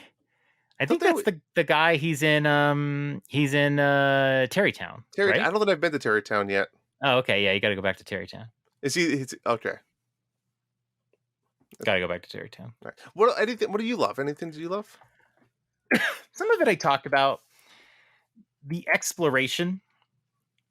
I think when you think back to Breath of the Wild, I think of a more serene atmosphere, and there was like things to do when you went around, but there was still a lot of just walking up and over hills, up and over mountains, that sort of thing. Yeah. I love that you just keep coming across these little caves, and you go in, you don't know what you're going to find, and you kind of mostly hoard things in there. You might find bomb flowers, you might find some of that bright stuff. And you might find a treasure chest. You don't know what you're going to find. Flowers, like getting a Woody. It's like the best thing ever. It's just there's like, not that many. Bomb! Isn't it amazing that bombs used to be free in Breath of the Wild, and now they're hard to come by? They are very hard. There's so much to explore. You know, you got the sign guys, the wells, the Koroks. There's just so much to do in this game. Lots of side quests and what they call adventures. Have you noticed? There's side adventures, and side quests. The side adventures tend to have an overarching storyline as you go. The quests are just a quest. Yeah. So there's so much to do in this game. I'm never like bored. Agreed. And So the quest is one of my favorite things. I'll make that as one of mine. Mm-hmm. Have you come across? I think I had a screenshot of like the plushie. This is a plushie quest. Plushie quest. There's this woman who's delivering 20 plushies. I think she calls them plushes to like an orphanage or something, and they all like fall out of her cart. And you only have like 1 minute, and you have to use Ultra Hand and put all hilarious. The plushes back in the cart. I'll tell you what, it's fucking hard. It took me like, no lie, 12 times to get it. Well, I want but it. then there's 20 and they barely fit, and like I'd have like 18 in there, and then I dropped the 19th one, and one of them would fall over the side, and then you have to put it back in, and it was like, the time goes out. That I have you described stuff like the first couple days that I didn't see. Like you found Well Girl, and Yeah. then you played some game in the sky, and I never found any of that. And then Yes. it took me like a week, and then I finally came across those. Well, So I think I'm who playing. knows? And I said this to you the other day. There's no right or wrong way to play this game, but I think I'm playing this game very differently than you're playing this game. And I Mhm. think I'm also playing it very differently than I played Breath of the Wild, where I started in an area, I found the towers, and then I kind of just went and looked for all the shrines in that area and did a lot of that exploring. I'm I'm now kind of doing it the opposite way, where I'm exploring the game through quests and through like my own little missions objectives, Mhm. right? So like I'm right now I'm doing all these quests with the stables, and when I go to the new stable, I'll look for like any shrines in that little, just in that area. I'm not really going off the beaten path.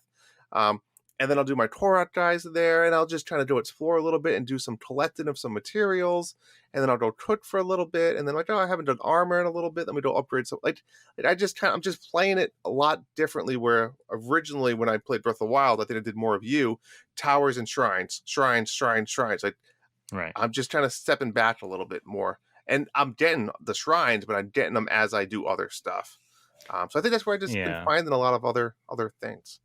I think if you played Breath of the Wild a second time, you would play Breath of the Wild differently too. It's not just that this Agreed. is a different game. You Agreed. just get an idea. And I think doing the shrines, the whole idea behind me doing the shrines is I don't want to do any divine beast stuff until I just have more hearts. It'll make it a lot easier, and it'll make it, and it will. Like I got through Breath of the Wild the second time much faster than I Yeah. did the first time, because you could do those harder things more easily. Yeah, like I haven't Um, even been to the desert area yet. Oh, Not even really? touched foot in any of the desert. The desert and the mountains are always a pain because you have to deal with the weather. I always freaking Correct. hate that. I hate that. Well, that's why you just save up, and as soon as you get there, look for the town and try to buy the armor Mm-hmm. instantly. That's like one of the first things I try to do in any area. But the armor's so fucking expensive. Can we talk about that for 30 seconds? Like, The next fuck? question we can, yeah. Let's talk about the next question. John, what are 3 things you hate about Tears of the Kingdom? I didn't finish the 3 things that I love, Drew. Oh, I'm sorry. What else do you love? The shrines and the new skills. Ascend. You know what I I've love only- about yeah. Ascend and Rewind is I constantly forget about them. I forget about Fuse a lot too. Everyone, you're always hyper aware of Ultra Hand, and sometimes you just forget that Rewind exists. Yeah. And there are such cool things you can do with Rewind. Like, It's for example, crazy. if you have a glider and you want to slide it off the hill, one thing you can do is put it in the air, then bring it back down, then get on it and hit Yep. rewind on it, and then it'll just elevate in the air, and then you And just then- cancel it and fly. Exactly. Like, that stuff is really cool. Fuse, I constantly forget Fuse. I'll get a weapon, I'll be like, this is a cool weapon. Agreed. And I forget to, there are adornments, like some of the bone stuff. Oh my god, that- they do like plus 15 damage. Yeah, like you have to use Fuse to get through this game. That's The enemies are tough. Like the enemies can be very spongy, They can but be. if you keep forgetting, a lot of times you pick stuff up, but you forget that if you put it on the ground, you can fuse with it, and it really helps Yes. your weapons out. So you absolutely just nailed it. I really haven't discovered Fuse. Like I forgot about a lot. Really, for the last 5 to 10 hours, I really started discovering it. Like I'd say, like this weekend. Mhm. And you're absolutely right. There's so many things that they drop that, like, literally, it's just like I'm not killing these guys. And then I end up dying because I'm hitting this guy 50 times to kill him with like, Yeah. like a sword that does 8 damage. Right. You know, and now I have weapons that are doing 20 to 30 damage. You know. Yep. The other thing I'll say too is when you find these little mini bosses throughout the world, or even the bosses in some of the temples and stuff, they drop these random things. You're like, I can't do anything with this thing. It's like you try hitting it, it's not breaking. I was like, what is this? Can I pick it up? It's there to fuse with something. Yeah. And it usually adds like a shit ton of like plus 20 damage. But I didn't know that. So I discovered that as well recently. Yeah, it does make it. I remember in Breath of the Wild, there wasn't a lot of reason to go fight bosses, right? Because you know you're going to use up your weapons, and then you're just going to be left without weapons. Yep.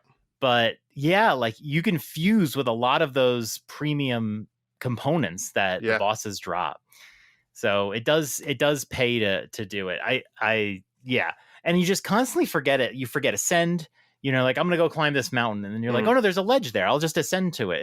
It's brilliant. So I love that. And it's what makes the shrines so fun. They help remind you about these other things, especially ascend. So I've loved that. And then like what we talked about, the depths versus the land. And I'll say it again. They didn't even talk about the depths. Nothing. That's my last love. World down there. A whole love it.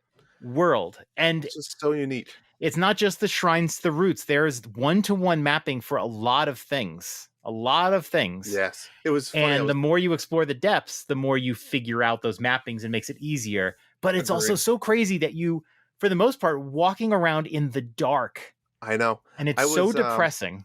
I had my glow pants on. That's all I had. And I'm climbing this mountain, and I'm just climbing, and my stamina bars are running down. I'm like, I don't even know if there's a top. Yeah. And I said, fuck it, I'm going to eat one of my stamina elixirs or drink one of my, and I'm just going to keep climbing. And yeah, sure enough, I feel like after 5 minutes of climbing, I got to the top, and there was a route waiting for me. But I'm like, it's just so fun. It's just so fun. Yeah, you can't even see the top of it. No, I have glow pants too. I don't know if there's any other glow stuff, but the pants are helpful. The glow pants, that's all I have. I don't know what else there is either, but I'm assuming there's a set. I assume so too, but I haven't seen it. It's funny that we have the same one. All right, John. What are 3 things you hate about Tears of the Kingdom? One of the things that this game does that always annoys me is when you tip your hand on something. So there are 4 regional phenomena, right? The 4 areas. Okay. The 4 areas that you had in Breath of the Wild are here. They're not divine beasts. I won't talk about what they are, but the flow for all of them is the same. And after you do the second one and you realize, oh my God, all 4 of these are going to be the same. I hate that. I wish they would be like, well, if I go to Rito and then there's like some story and then this and then that and done. And then you go to the Zora and it's like totally different. Yeah. Why can't it be like that? It's always the same. So and then even the dialogue is the same. It's like, come on, like and make I it did variety. Ask the question because, and maybe after 55 hours, I haven't discovered them yet. So if it's a spoiler, I don't know what to tell you, but didn't Nintendo come out and say we have dungeons in this game? Because they did. What are they defining as a dungeon? That's my confusing part. Right? I mean, have you come to a place that said "Welcome to the dungeon"? Because we know welcome to the dungeon, baby. You're gonna die. We know it says like you've entered a shrine, you've entered a temple. But I've never once seen the word dungeon in this game. Seen dungeon. So what are they talking about? I don't know. And they don't feel. I like the temples. They're fine. They're better than the beasts. They feel closer to the divine beasts, but not as obnoxious with the. But it doesn't rotating. Feel like a dungeon. It doesn't feel like the classic dungeons, and I don't know if that's just. I don't know why. Like there's something satisfying. Like when Skyward Sword came out, it was really nice to do dungeons. Agreed. And I don't know why they didn't do it here. Everybody said they wanted dungeons. Maybe they just don't have dungeon designers that can do it. I don't know, but they're fun. So it's not a super complaint, but where are the dungeons? And just give me some variety. Just give me variety. Just do something different. I don't know. Yeah. Just do something different. Everything feels the same. And so it's like when you have to do the 4th one, you know exactly what's going to happen. And then it happens. And then it's like, okay. So I have 2 more to look forward to of those. One thing I hate, and I don't know if I want to say I hate it, but I'm disappointed in it. The sky. The sky is so empty. There's no reason to explore it that I found quite yet. It's a little difficult to explore. There's no easy method of exploring it quite yet. It just feels so empty. And I don't know what I'd rather do. If I had an hour to play, I would rather go explore the depths or the land. Yeah. And the sky just feels like bleh.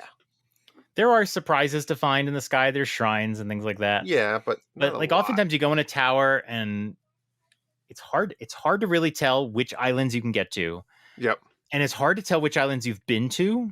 There is a way now, but it's hard to tell which ones you've been to. They all look the same. I agree with you. Although they're gorgeous. Like when you start this game, you start in the sky and it's just such a nice gorgeous atmosphere out there. I wish there was more. I wish they had a little bit more sky and a little less. So yeah, just fill in some more islands. And my thoughts were, and again, you might already know the answer to this, so I won't say, but I think the sky is going to play a major role later on in the game at some point. I just don't think I'm there yet. And right now they're just there to be there. Mm-hmm. And I think the depths is going to be the same thing, right? I think the secret of this game is going to be the depths in the sky. And I mean, if you think about all the Zonai, whatever the hell the little robot guys called, they're kind of mostly in the sky. You know what I'm saying? Mm-hmm. So there might be more tie-in with, and I haven't done all the memories yet. I've actually only done like 4 of the memories. Oh, really? Oh, okay. Are you playing it differently? Like, I think Hambone and I did the same thing. We just started memory hunting. That's something to talk about. I'll just mention it here, but very clearly, the memories were really hard to find in Breath of the Wild. I mean, super hard. And when I played the second time, I couldn't remember where any of the memories, not even a single memory I couldn't remember. They were in the most nondescript places. Yep. And you wouldn't just casually come across them. It is very obvious in this game. They want you to see every memory. The cutscenes are cool. Yep. And they want you to see the story. And so they have these massive murals. You can't miss them. And in fact, when I was like missing like 1 or 2, really you just went to every tower, spun in the air, and was like, where is it? Where is it? Yeah, it was not that hard to find them all. So a question on the memories. There's an order to the memories, but you view them out of order. Mm-hmm. I thought that maybe it would be smart enough that like an agile approach where it was just no matter which one you went to, it was going to show you sequential order. But that's not the case. There's locked in numbers for each area. But again, I don't know if it matters. Does it really? I mean, I've only done 4 of them. Oh, it does. It depends on which ones you see. I like it though. Everybody is going to understand this story in a different way, in a different order. And it's hard to write these memories in a way where they don't spoil something. Right. I mean, I got some memories that was like, oh, that happened. And then I got, what happened. It just, for some reason, they just work. And I'm sure they get written very specifically. Of course.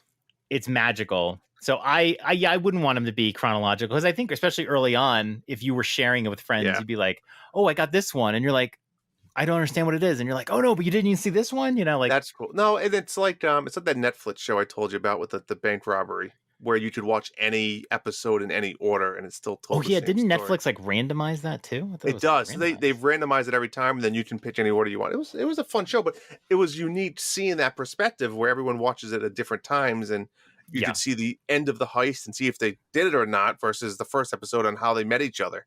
So it was kind of cool to see at that point away. But yeah, I guess that made sense. But I knew the get going on the memories. I get distracted, John. It's also very similar to the Sam Barlow games. I don't know. I know you didn't play any of those, but like Her Story, Immortality, like there is something fun to getting the story in different segments. Yep. What else do you hate? I hate the money situation. I think the economy is a little wrong. It is wrong. It is. For the most part, you don't get your money by killing enemies and doing quests. I mean, you get some money, but it's just not enough because the armor costs a ton. And I spend most of my money buying arrows. I try to buy arrows any chance I come across Beetle. I buy more arrows. Even if I'm not hard pressed, I don't need them at that moment. I then get more. Like just keep amassing, because if you run out, it's going to be hard to like amass them. Is. Yeah. I won't buy arrows though. I can't. I save my money for armor because it's armor. I know. And then armor upgrades are expensive too. That's the problem. Is like everything costs money, and not a spoiler alert, but like the last place I went to buy a piece of armor was $1,500, and I'm sure it's only going to get worse from here. That's insane. Well, no, because I think there's just different. Piece. There's different orders. I know. Yeah, like exactly. Like it's so expensive. I can't remember. I don't know if I've ever had 1,500 rupees at one time, like without like going to a shop and then just selling a bunch of shit because I was going to buy something. Right. I've never That's what happens is you have to sell stuff. You sell gems, sapphires. And then you're like, do I sell my gems? Like, do I need them later on? I don't know. And then, I mean, you want to hoard. You want to keep them. You want to hoard everything you collect. You want to keep. I don't want to sell it, but you're forced to. Yeah, there's no other way. There is a a glitch, a duplication glitch in the game. I don't know if you've heard. There is a duplication glitch. It has to do with equipping your arrow, then unequipping your arrow. I don't know if they've fixed it yet because there was a patch a few days ago. Yeah. But I did promise myself not to use the duplication glitch until I roll credits. Okay. But once I roll credits and then go back into the game, I'm going to duplicate the shit out of my diamonds. What are you saying it to do? You can basically, what it sort of involves, just loosely, is you pull out an arrow, you equip a diamond on it, and then you do some series of pauses and whatever. But basically, you're then unequipping the arrow, and somehow you get 2 of them. Right? So you take a diamond out, you put on an arrow, then you say, no, never mind, but the game gives you 2 back. That's how it works. I won't get into specifics, and I think there's a couple different ways to do it, and I don't know which have been patched and which haven't. But as soon as I roll credits and get back in the game, I'm grabbing a diamond, and I'm looking up the duplication. That wouldn't be fun if you just did that and then you'd buy every armor and everything you wanted. That's why I said I want to beat the game without it. Then I'm going to do it. Because then when I go to a town, I don't want to be like, I don't want to grind for hours to raise 1,000 rupees. Like, I will just duplicate, because I think that is one of the broken aspects of this game. There has to be a way to get more rupees. My gosh. I know. I agree. I don't like that. The other thing, no one ever talks about this, I don't think. The controls are still broken from the first one. How do you use the shield? LR? I mean ZL? ZL, right? But at any given moment, like sometimes I'm like fighting an enemy and they bring their sword back and I go ZL. That doesn't always work. Like if you have your bow out or just your sword out, like ZL doesn't always work. Well, it depends. If you have a 2-handed sword, you can't ZL. That's the thing. You have to hit B and then ZL. I know what you're saying. It's just confusing. ZL should always be shield. You just said a 2-handed sword. I didn't even know that was a concept in this game. What do you mean? Yeah. I don't know. I don't know. I ever see. I've played other games where they say this is 2-handed or not. Or the hammer. The hammers are like 2-handed. But if you're saying like the halberd or some long spear is 2-handed. Yeah, you can't have the shield out while you have one of them. I gotta just play around. But there are just times when I see the enemy do this and I hit ZL and I just don't block. Yeah, because I need to hit B first and then ZL. No, yeah, you have a 2-handed item. That's ridiculous. Then I need to look at that. I didn't even know. And I mean, I've played through how many hours of these games? 75. And I did not know about 2-handed weapons. Yep. Is that ever tutorialized? Claymores, I think, are 2-handed. Most hammers are 2-handed. Spears are 2-handed. There's no way that's ever been tutorialized. They had that in the first game. But I've never seen a dialogue or anything. I don't think it says it's 2-handed. I think it's just visually seen. It's like the heavy duty items. I just feel like there's times when an enemy differently. I know, but I'm just talking about just regular weapons because there's no hammers in this game. Well, I'm just telling you, John. Regular weapons. If I see an enemy and I want to be able to just ZL and shield, and sometimes you just can't, and I find that frustrating, and I don't understand. Well, John, you know what I hate? I hate that when you beat one of these areas, you get an ability, just like in Breath of the Wild, right? You have an ability of a character that helps you. You know, in the first one, when you beat the Rito Village area, you got the guy you could shoot in the air, right? You get those same abilities without spoiling them. You get them. I love the new concept of what they did with them kind of following you around. I'm all in on that because it actually has saved me many times. However, I hate that you have to push A because it hurts. It hurts sometimes in the middle of a battle. I'm throwing my fucking Goron guy out into the field accidentally. And I also hate when I'm standing on a cliff and I want a gust of wind and I can't find the guy. I'm like, where are you, buddy? Like, come over here.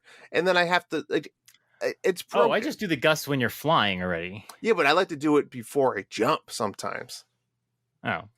That way you stay a little bit higher up. I agree. I was going to talk about this too. The mechanic is weird. You have to find the person during battle. Yeah. And tell them to do the thing that they do that they're not doing. Yep. You have to push it twice. Push A twice. Yeah. Because once activates it and then the second one physically does it. Like right. And then imagine when you have 4 of them, Drew. Oh, I can only imagine. I had a mission where I had to go sneak up on a horse and I had to be super quiet. And I was like, oh my God, these guys are going to just spook the horse. So you can turn them off. I don't know if you know that. You can go into your menu and turn them off. You can dismiss them. You can dismiss them. So I dismissed them for that. But yeah, it's They distract from the horse? I don't know. I didn't. No, they don't. They do not. I didn't distract. want to risk it. I didn't want to. No, they don't. They don't. They don't. I had to go find a. I thought I didn't sell the question later, but yeah, I had to go find a certain horse, very specific horse. A tip I would give is when you get in battles, like when you have all 4 of them, when you're in a battle, disable the air guy. What's his name? Oh yeah, or whatever. You just go to the because he snipes the guys. He's got a good arrow. They do attack and everything, but if you need to be able to, you'll see when you have all 4. Yeah. When you need to talk to one, it's easier to prune them down to what you need. They're easier to find. I'm assuming the other 2 have better abilities than that guy does. One better definitely battling. One definitely does, and the other one I usually always turn off, but I really should turn on because he attacks.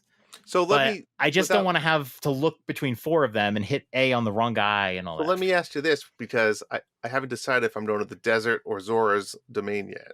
Mm-hmm. Is there one that you would say has a better ability that will benefit me in the game that I should go to first? If I had to rank them, if I had to rank their use, I would say it's so hard because 3 of them are super valuable and one of them is very not valuable. So Zora is 4. Okay. So Zora is the worst? The worst. Yeah. Okay. All the other ones are useful. Obviously, Rito really helps you to get across gaps. Yep. The Goron guy saves you from bombs. Saves you from bombs. Like that's his best use. I ended up with like 70 bombs. I was like, whoa, because I don't really use them that often. I used it all the time in the beginning. Yeah, and it saves you bombs. And he's good attack power. Yep. And the Gerudo one is the best one in battle. Okay. She's awesome. Useless out of battle? Mostly completely useless out of battle. I think I was going to go to the desert next anyway, so I'll go there next. Yeah, definitely. I would do the desert over Zora because it'll be more helpful. It's a great skill. You're going to love it. All right, can't wait. I do love that they made these 4 new skills because I was worried, at least they didn't copy those, that they're going to copy them from the first game, and they didn't. True. But then the easy stuff, they didn't. Do you hate anything else, John? Do I hate anything else? I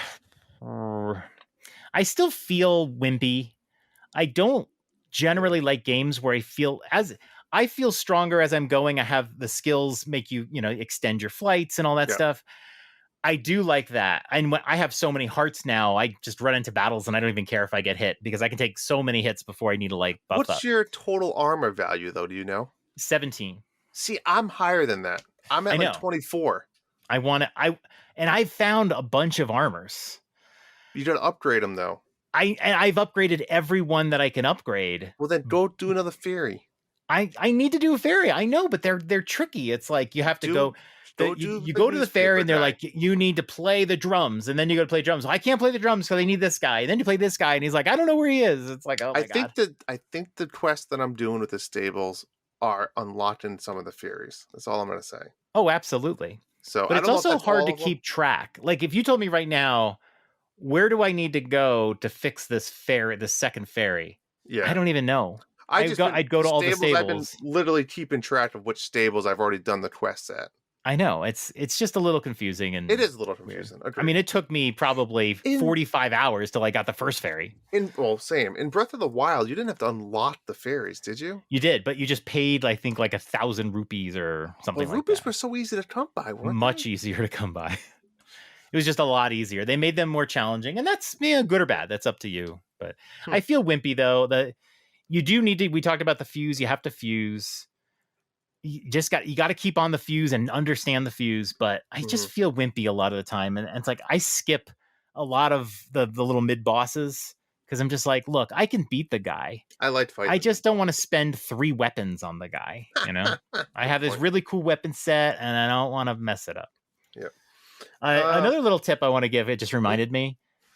Usually I don't unlock a lot of slots for like shields and bows. Yeah. I still don't care much for the bows, but I ran out of bows a couple days ago, and I was literally had no more bows. It was like crazy. But one tip I would have is use the Korok seeds to unlock some extra shields. I got up to 8 now. Yeah. And put rockets on your shields. Oh, yeah. If you put a rocket on your shield, then when you use the shield just one time, it'll fling you up straight up in the air, almost like a Rivali's wind type thing. Get a bunch of shield slots and just keep a bunch of shields that have rockets on them for a cliff for when you need them. Yeah, just keep them in store.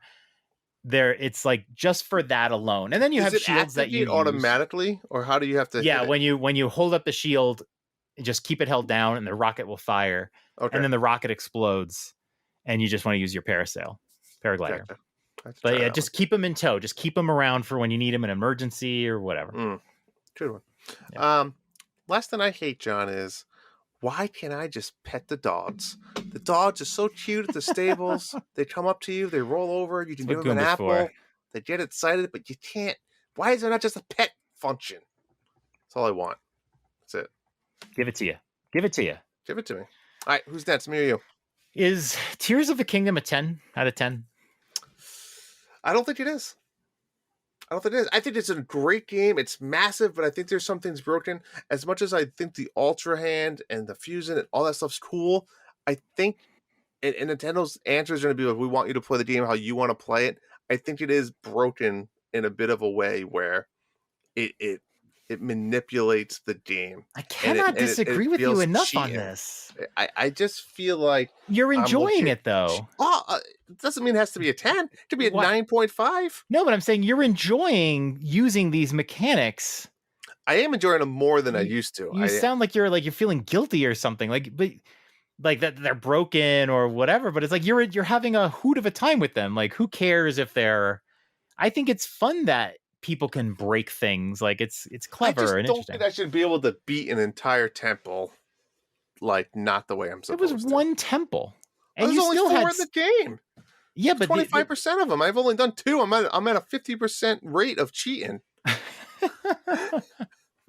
You can't break all the temples. I find it hard to believe that you just used ascend to get past the entire temple. No, I would climb. I did a lot of climbing and ascending and making ladders essentially. That's the game. I guess so. I mean, the mine carts were really frustrating in that. That's why I did not like that temple. But yeah, you didn't have to use them. There's other ways to get around, but it didn't come together really well. No. I think it's a 10? Remember the review that came out that was like a 9.75 out of 10, and people were giving them shit about it. Yeah. I'm kind of right there. I'm around there, 9.5, 9. Yeah, I'm okay with that. The only thing I hold against this game, I think this game is incredible in every single way. I just hate that they cloned Breath of the Wild too much. They did a lot. Like, all the enemies, everything's the same. And the rupees thing really does piss me off. The rupees, the armor, when you get in the first area and you have to buy the armor that you had from the first game again, it's the same armor. Like, there are new armors, so that's great. But it's like, you're making me buy the Hyrulean armor again? Like, what the fuck? Like, or just make the armor piece like 250, not 1,500. If you don't want to just be throwing rupees everywhere, that's fine. Right. But don't make shit 1,500. Right. And then when you go to Goron City, you have to buy the fireproof armor again. It's like, and that was my point. I bought it, and I feel like I only needed it for like an hour, and then I was out of there. Yeah. I mean, I'll be back. I'll be back there eventually. There's a lot of variation on things. Don't get me wrong. It just feels like, it's like, okay, but that is exactly the same, and that's weird, and so that's the only thing. But I've been evaluating, like, where does this stand? Like, Breath of the Wild is a game that's never appeared in my top 10 list of all time. Totally love Breath of the Wild, and I enjoyed it, I'd say, even more the second time I played it. But I think if you pair up Breath of the Wild with Tears of the Kingdom, it's going to land on my top 10, and I was debating putting it number 1. Wow. Just the two of them together. But I think it'll fall at, like, number 2. Like, I think it deserves that spot because Tears of the Kingdom is so incredible, and it is the game of the decade. It might be the game of this console generation. I cannot imagine a game being better than this for years. Think about, like, the next big game that you're excited about coming out, like Starfield. Yeah. What are the big games across all this? Spider-Man 2. I don't know, the Nintendo Switch one, Super Mario Odyssey 2 or whatever. this game is so unique in the way these physics components works and how big the world is and how fun the shrines are and the entirety of the depths and all that stuff. Any normal game, how does like any normal game just compare? It's just going to be just another game. Witcher 4.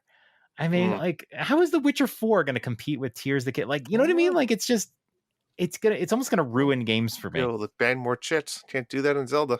It's just not going to do it though. It's like, oh, I can't use physics in Witcher 4. What the hell? Okay. All right, John, let's move on. Next question I have for you is coming from my kids because they're watching the Mario movie all weekend. And they asked me, so I'm going to ask you, John, how old do you think Mario and Luigi are? like frozen in time. Every game, every movie, they're like the same age, let's just assume, right? Like, how old do you think they are? I have to base it on, are you talking specifically the movie or just in general? I think in general, I think they're all the same time period, right? From the movie to the games. They kind of, I mean, like, there are some hints that they're younger in the movie, a little bit younger, but I don't know. Like, some people said like, oh, they're just out of college in the movie. Like, I don't buy that either. I think of when Super Mario came out in the 80s, everyone looks older in the 80s. I don't know if you've ever seen those things where they show you the age of the actors in Cheers and whatever, and they're all much younger than you would think. Yeah, because everyone looked older. And I'm going to place them at about like 30, 31, 32 years old. Okay. I'd go a little bit younger, 28-ish maybe, but 28. That would be my guess. Right. But they look older because they have the mustaches, that sort of thing. Italians. But I think they're younger than you think. You think they'd be like 40, but they're pretty athletic. Yeah, that's true. They're 45-year-olds, they'd be throwing their bats out. What do your kids think? They didn't know. I said that in their 20s. Like, yeah, I mean, I think that's true. Demand an answer. I will. I'll ask them this time. All right. We have a 4-part question from Darth Platypus. All right. We have to get to. This is great. Go through them. Darth Platypus asks us, what have you named your horses? This is Tears of the Kingdom. I have 2 only registered right now. I have one named Zoe, because she named it. And the other one she also named, and his name is Goldie. And if you've done that quest, you know what I'm talking about. Okay. Okay. I need to get that Goldie. I have 2 as well. One is named Hambone and one is named Drew. Yes. Drew comes from Breath of the Wild. I don't get that. Mine didn't come over. Do you still have your save? Maybe I have to go on like the cloud and re-download it or something. I don't know. Yeah, I totally forgot about Drew. I think I did it when I started replaying the Breath of the Wild, and was like a year and a half ago. But yeah, I got a horse. I got the spotted horse in one of the quests, and I named it Hambone. Looked like a ham bone. I wish you could keep the skeletal horse. That was pretty I remember cool. that. All right, next question. Are you still scanning all your amiibo daily? Okay, this is for me. The answer is yes. God bless you. Not only do I do it daily, but I have called it the amiibo party, and I ask Michelle, I go, Michelle, you ready? You want to do amiibo party? And we sit down together and we scan every single amiibo. I don't think she does every single one. I can do it really fast. I've gotten used to it. So not only that, but I love it. In fact, when I wake up in the morning, Drew, I am like, oh, I get to scan all the amiibo again. You don't get anything that... I mean, you should be made of rupees then, selling all this shit. I need Sundelian. Like, I'm constantly trying to get... What do you need that for? You need that to ungloom your hearts. Really? And when you're exploring the depths, it's probably not as important because, you discover something and then you go to the root and it clears it for you. But there are parts in this game where you're in the depths for a while and you need to ungloom yourself. So do you eat one? You can, if you take 5 Sundelians. Oh, and you cook them. And you cook them, it will cure 15 hearts of gloom. Wow. So if you are doing a Colosseum or some other long quest in the depths, you really want to have them. So the I'm not best sure I came across Colosseums yet. Okay. There is one tower, I think the Elden one. Okay. I don't know if that's right. I've done all the towers. I think it's the Elden one. And really, you go to that tower and there's some islands around you and they all have like a few Sundelians. So every so often I remember it. I stop what I'm doing and I go up there and I harvest them. So I should start that now. You should definitely keep an eye on Sandelian. Cook them all together with nothing else. Don't dilute them. Yeah, and just start collecting those. Okay. So, yeah. Well, I do 5 a day. I do my 5 Zeldas. I have the new one I got. And those I are have good the ones. Smash one. I have the Link's Awakening one. I have the 8-bit one, and I have a Guardian. I do those 5. Yeah, the one with Midna on the wolf. I don't have that one. In Breath of the Wild, it used to bring in the wolf that you can ride. In this game, the wolf, you don't get the wolf, but you will get some cool stuff, including a ton of meat. I scanned it today, and I got like a whole bunch of whole turkeys and stuff. It was hilarious. But yeah, the meats are really useful. I have hundreds of meats. I don't have to hunt. God bless you. I don't see. I wish they gave you Sandelian though. They will give you sometimes really cool weapons. You'll get all the parts of the tunic of the wild, which makes you look like Wind Waker.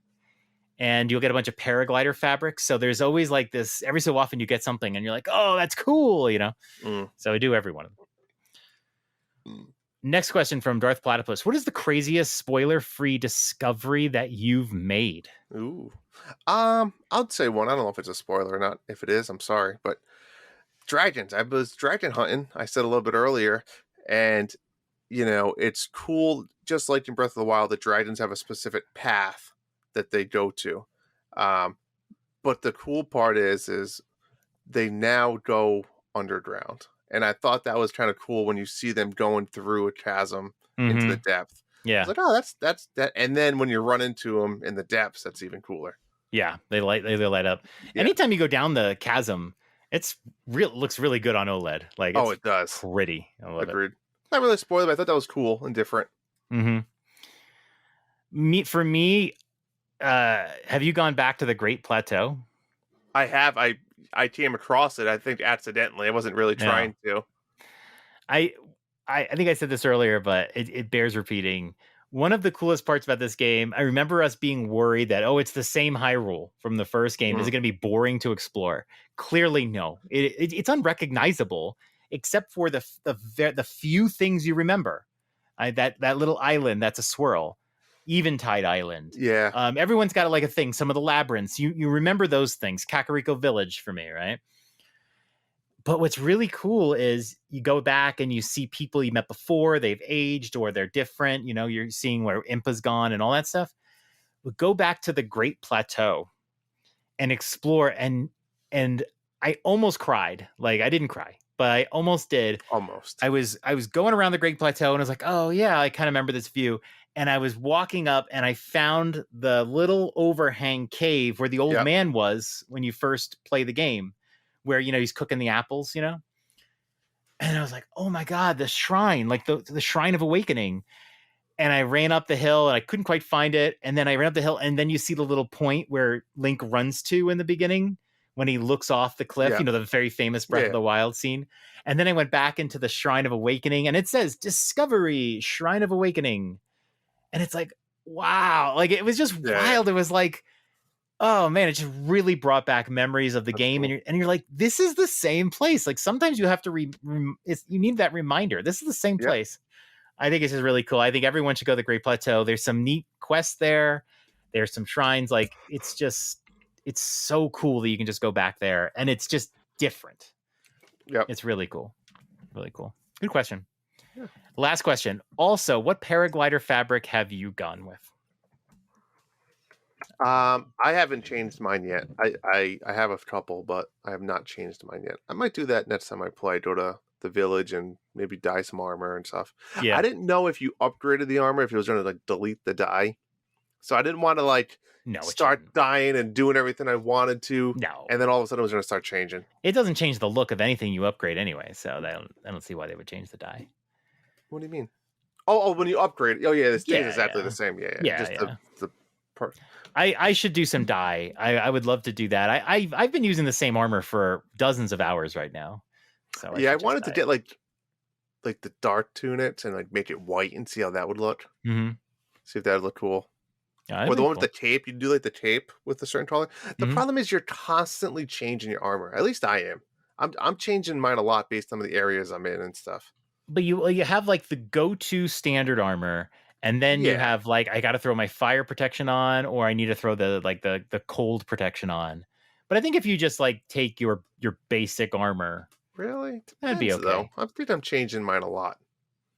I use the Hyrulean armor, and I have the Hyrulean pants, and then I have my glow armor on my head.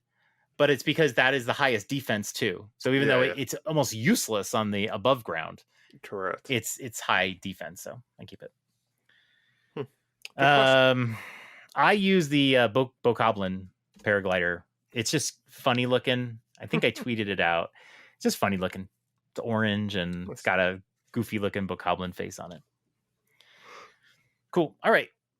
Last question tonight is coming from the Coos. He already asked a question earlier, but he left us a voicemail, and neither Drew or I have heard this.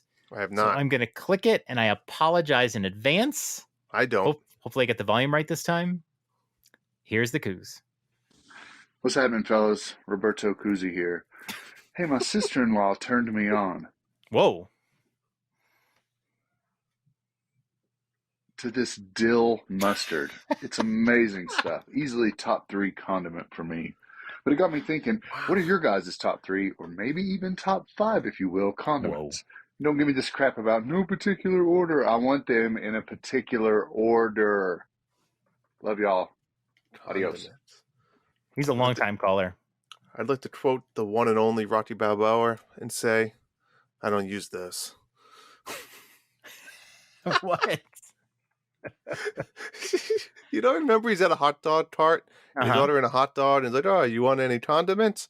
And he's like, he thinks he's saying condoms. He's like, oh, no, I don't use those. I see. Classic. Come on, John. Classic. 2 movie quotes I've had. Classic. Let's do top 3 each. And he wants them in order. Number one has to be mayonnaise. Oh, because you put it on. Mayonnaise. I mean, mayonnaise turns a boring ass sandwich to an amazing sandwich, and I have it on my burgers. I love it on a burger. I mean, you need it for tuna, right? I feel like mayo. It's not the fanciest one. Maybe I'll change my mind, but mayo's got to be number 1. It's tough because what's diverse enough, right? Number 1. I guess I'm going to have to go like a really good barbecue sauce, because I've been hooked on like barbecue burgers with onions, but also you could have barbecue with like barbecue chicken or barbecue pork or barbecue sauce with a steak, maybe. Such a variety of barbecue. Variety. So I got to go barbecue. Yeah, or chicken nuggets. Anything. Barbecue is just, you can use it with almost any type of meat. I think a good barbecue sauce can really help a place. Agreed. Out. And I like a sweet, like a sweet barbecue. A little bit of spice. I mean, I like heat, but yeah. I like a sweet heat. Yeah, I don't want a ton of heat. Yeah. But yeah, I like the sweet. What's your number 2? Number 2. I'm gonna go guac. Oh, guac is good. I was never a fan of guac back in the day, but I am now. I think a lot of kids don't have guac. Michelle was very like grossed out by guac, and now she's like addicted to guac. Guac, obviously chips and guac are great. That's like one of my favorite things. And I go to Chipotle, but guacamole on a burger works. I never tried. And I tell my kids that like guac is gold, right? So when they go to Chipotle, sometimes they don't really want sides with their kids' meals. And so we just say, okay, well, we'll just get you guac. And then, we'll have extra guac after, and we might not have any chips, but like I will make an excuse. I'll put it on a sandwich. I'll try to use it however I can, because it is freaking gold. It is gold. You just use it.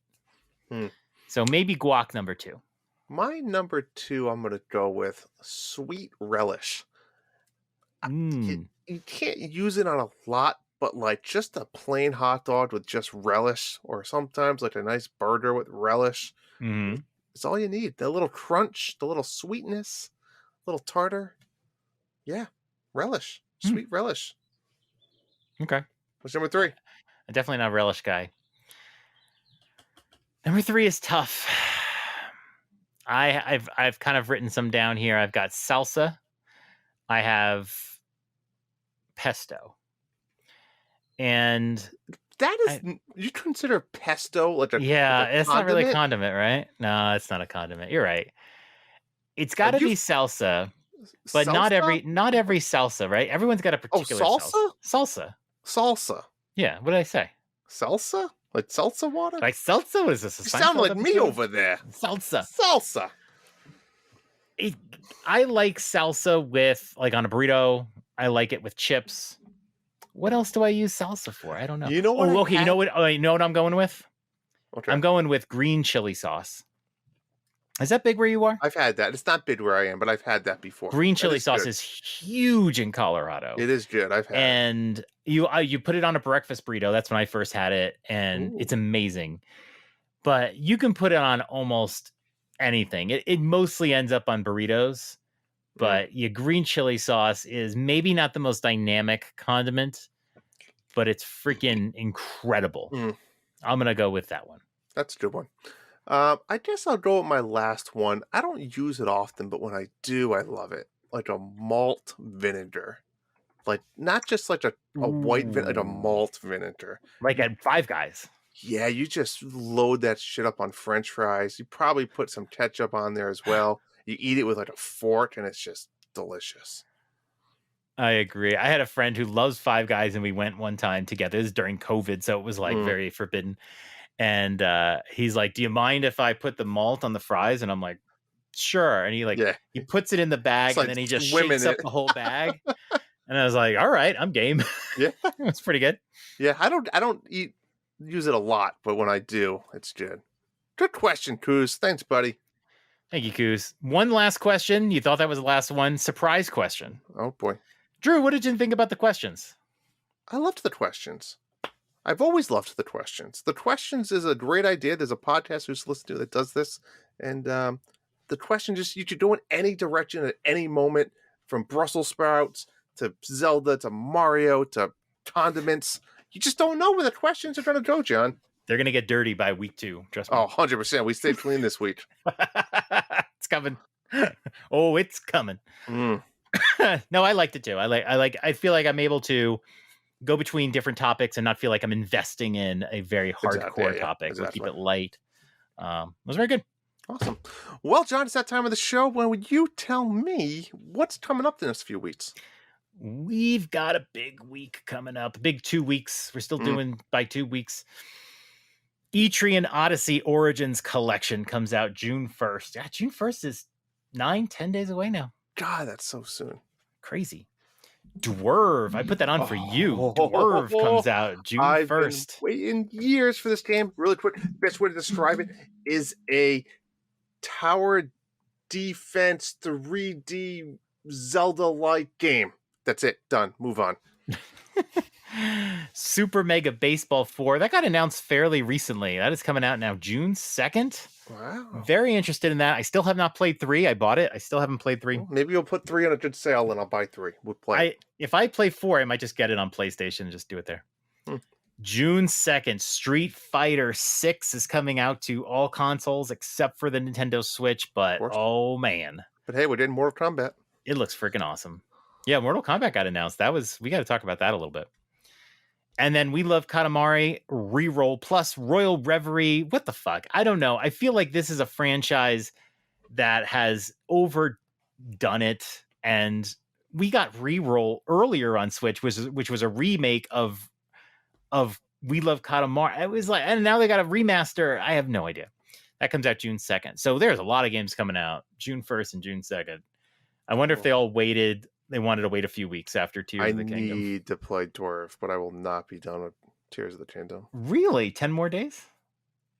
Not at my rate. I'm going to keep exploring and keep quest hunting. I feel like at some point you just go and you beat the game, and then you come back, but you can be a little more casual. Though. If I beat a game, I don't really go back.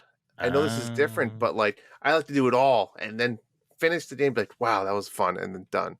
What if there's new post-credit content? Like, I don't know. Like, what if you beat the game, credits roll, but then the story continues somewhat? Then, like honestly, I want you to tell me that. You don't have to tell me what it is. Just say, hey, Drew, it's worth beating the game. There's more to do. That's all you have to tell me. That's not spoiling it. Okay. You can tell me offline, but I'd like to know that because that would maybe incentivize me to keep going. Breath of the Wild did not. I mean, you could play after the credits, but you couldn't even save after the credits. Correct, yeah. I'd be curious to know it's possible here. All right. Good show. Fun stuff. Good fun episode. All right. Good night, dads. Peace. The Dads After Dark show is part of the Nintendo Dads family of podcasts.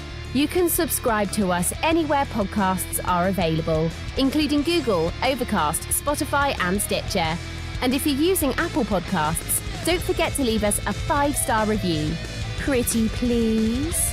Be sure to join us on the Nintendo Dads Discord in our Dads After Dark channels for some naughty After Dark talk.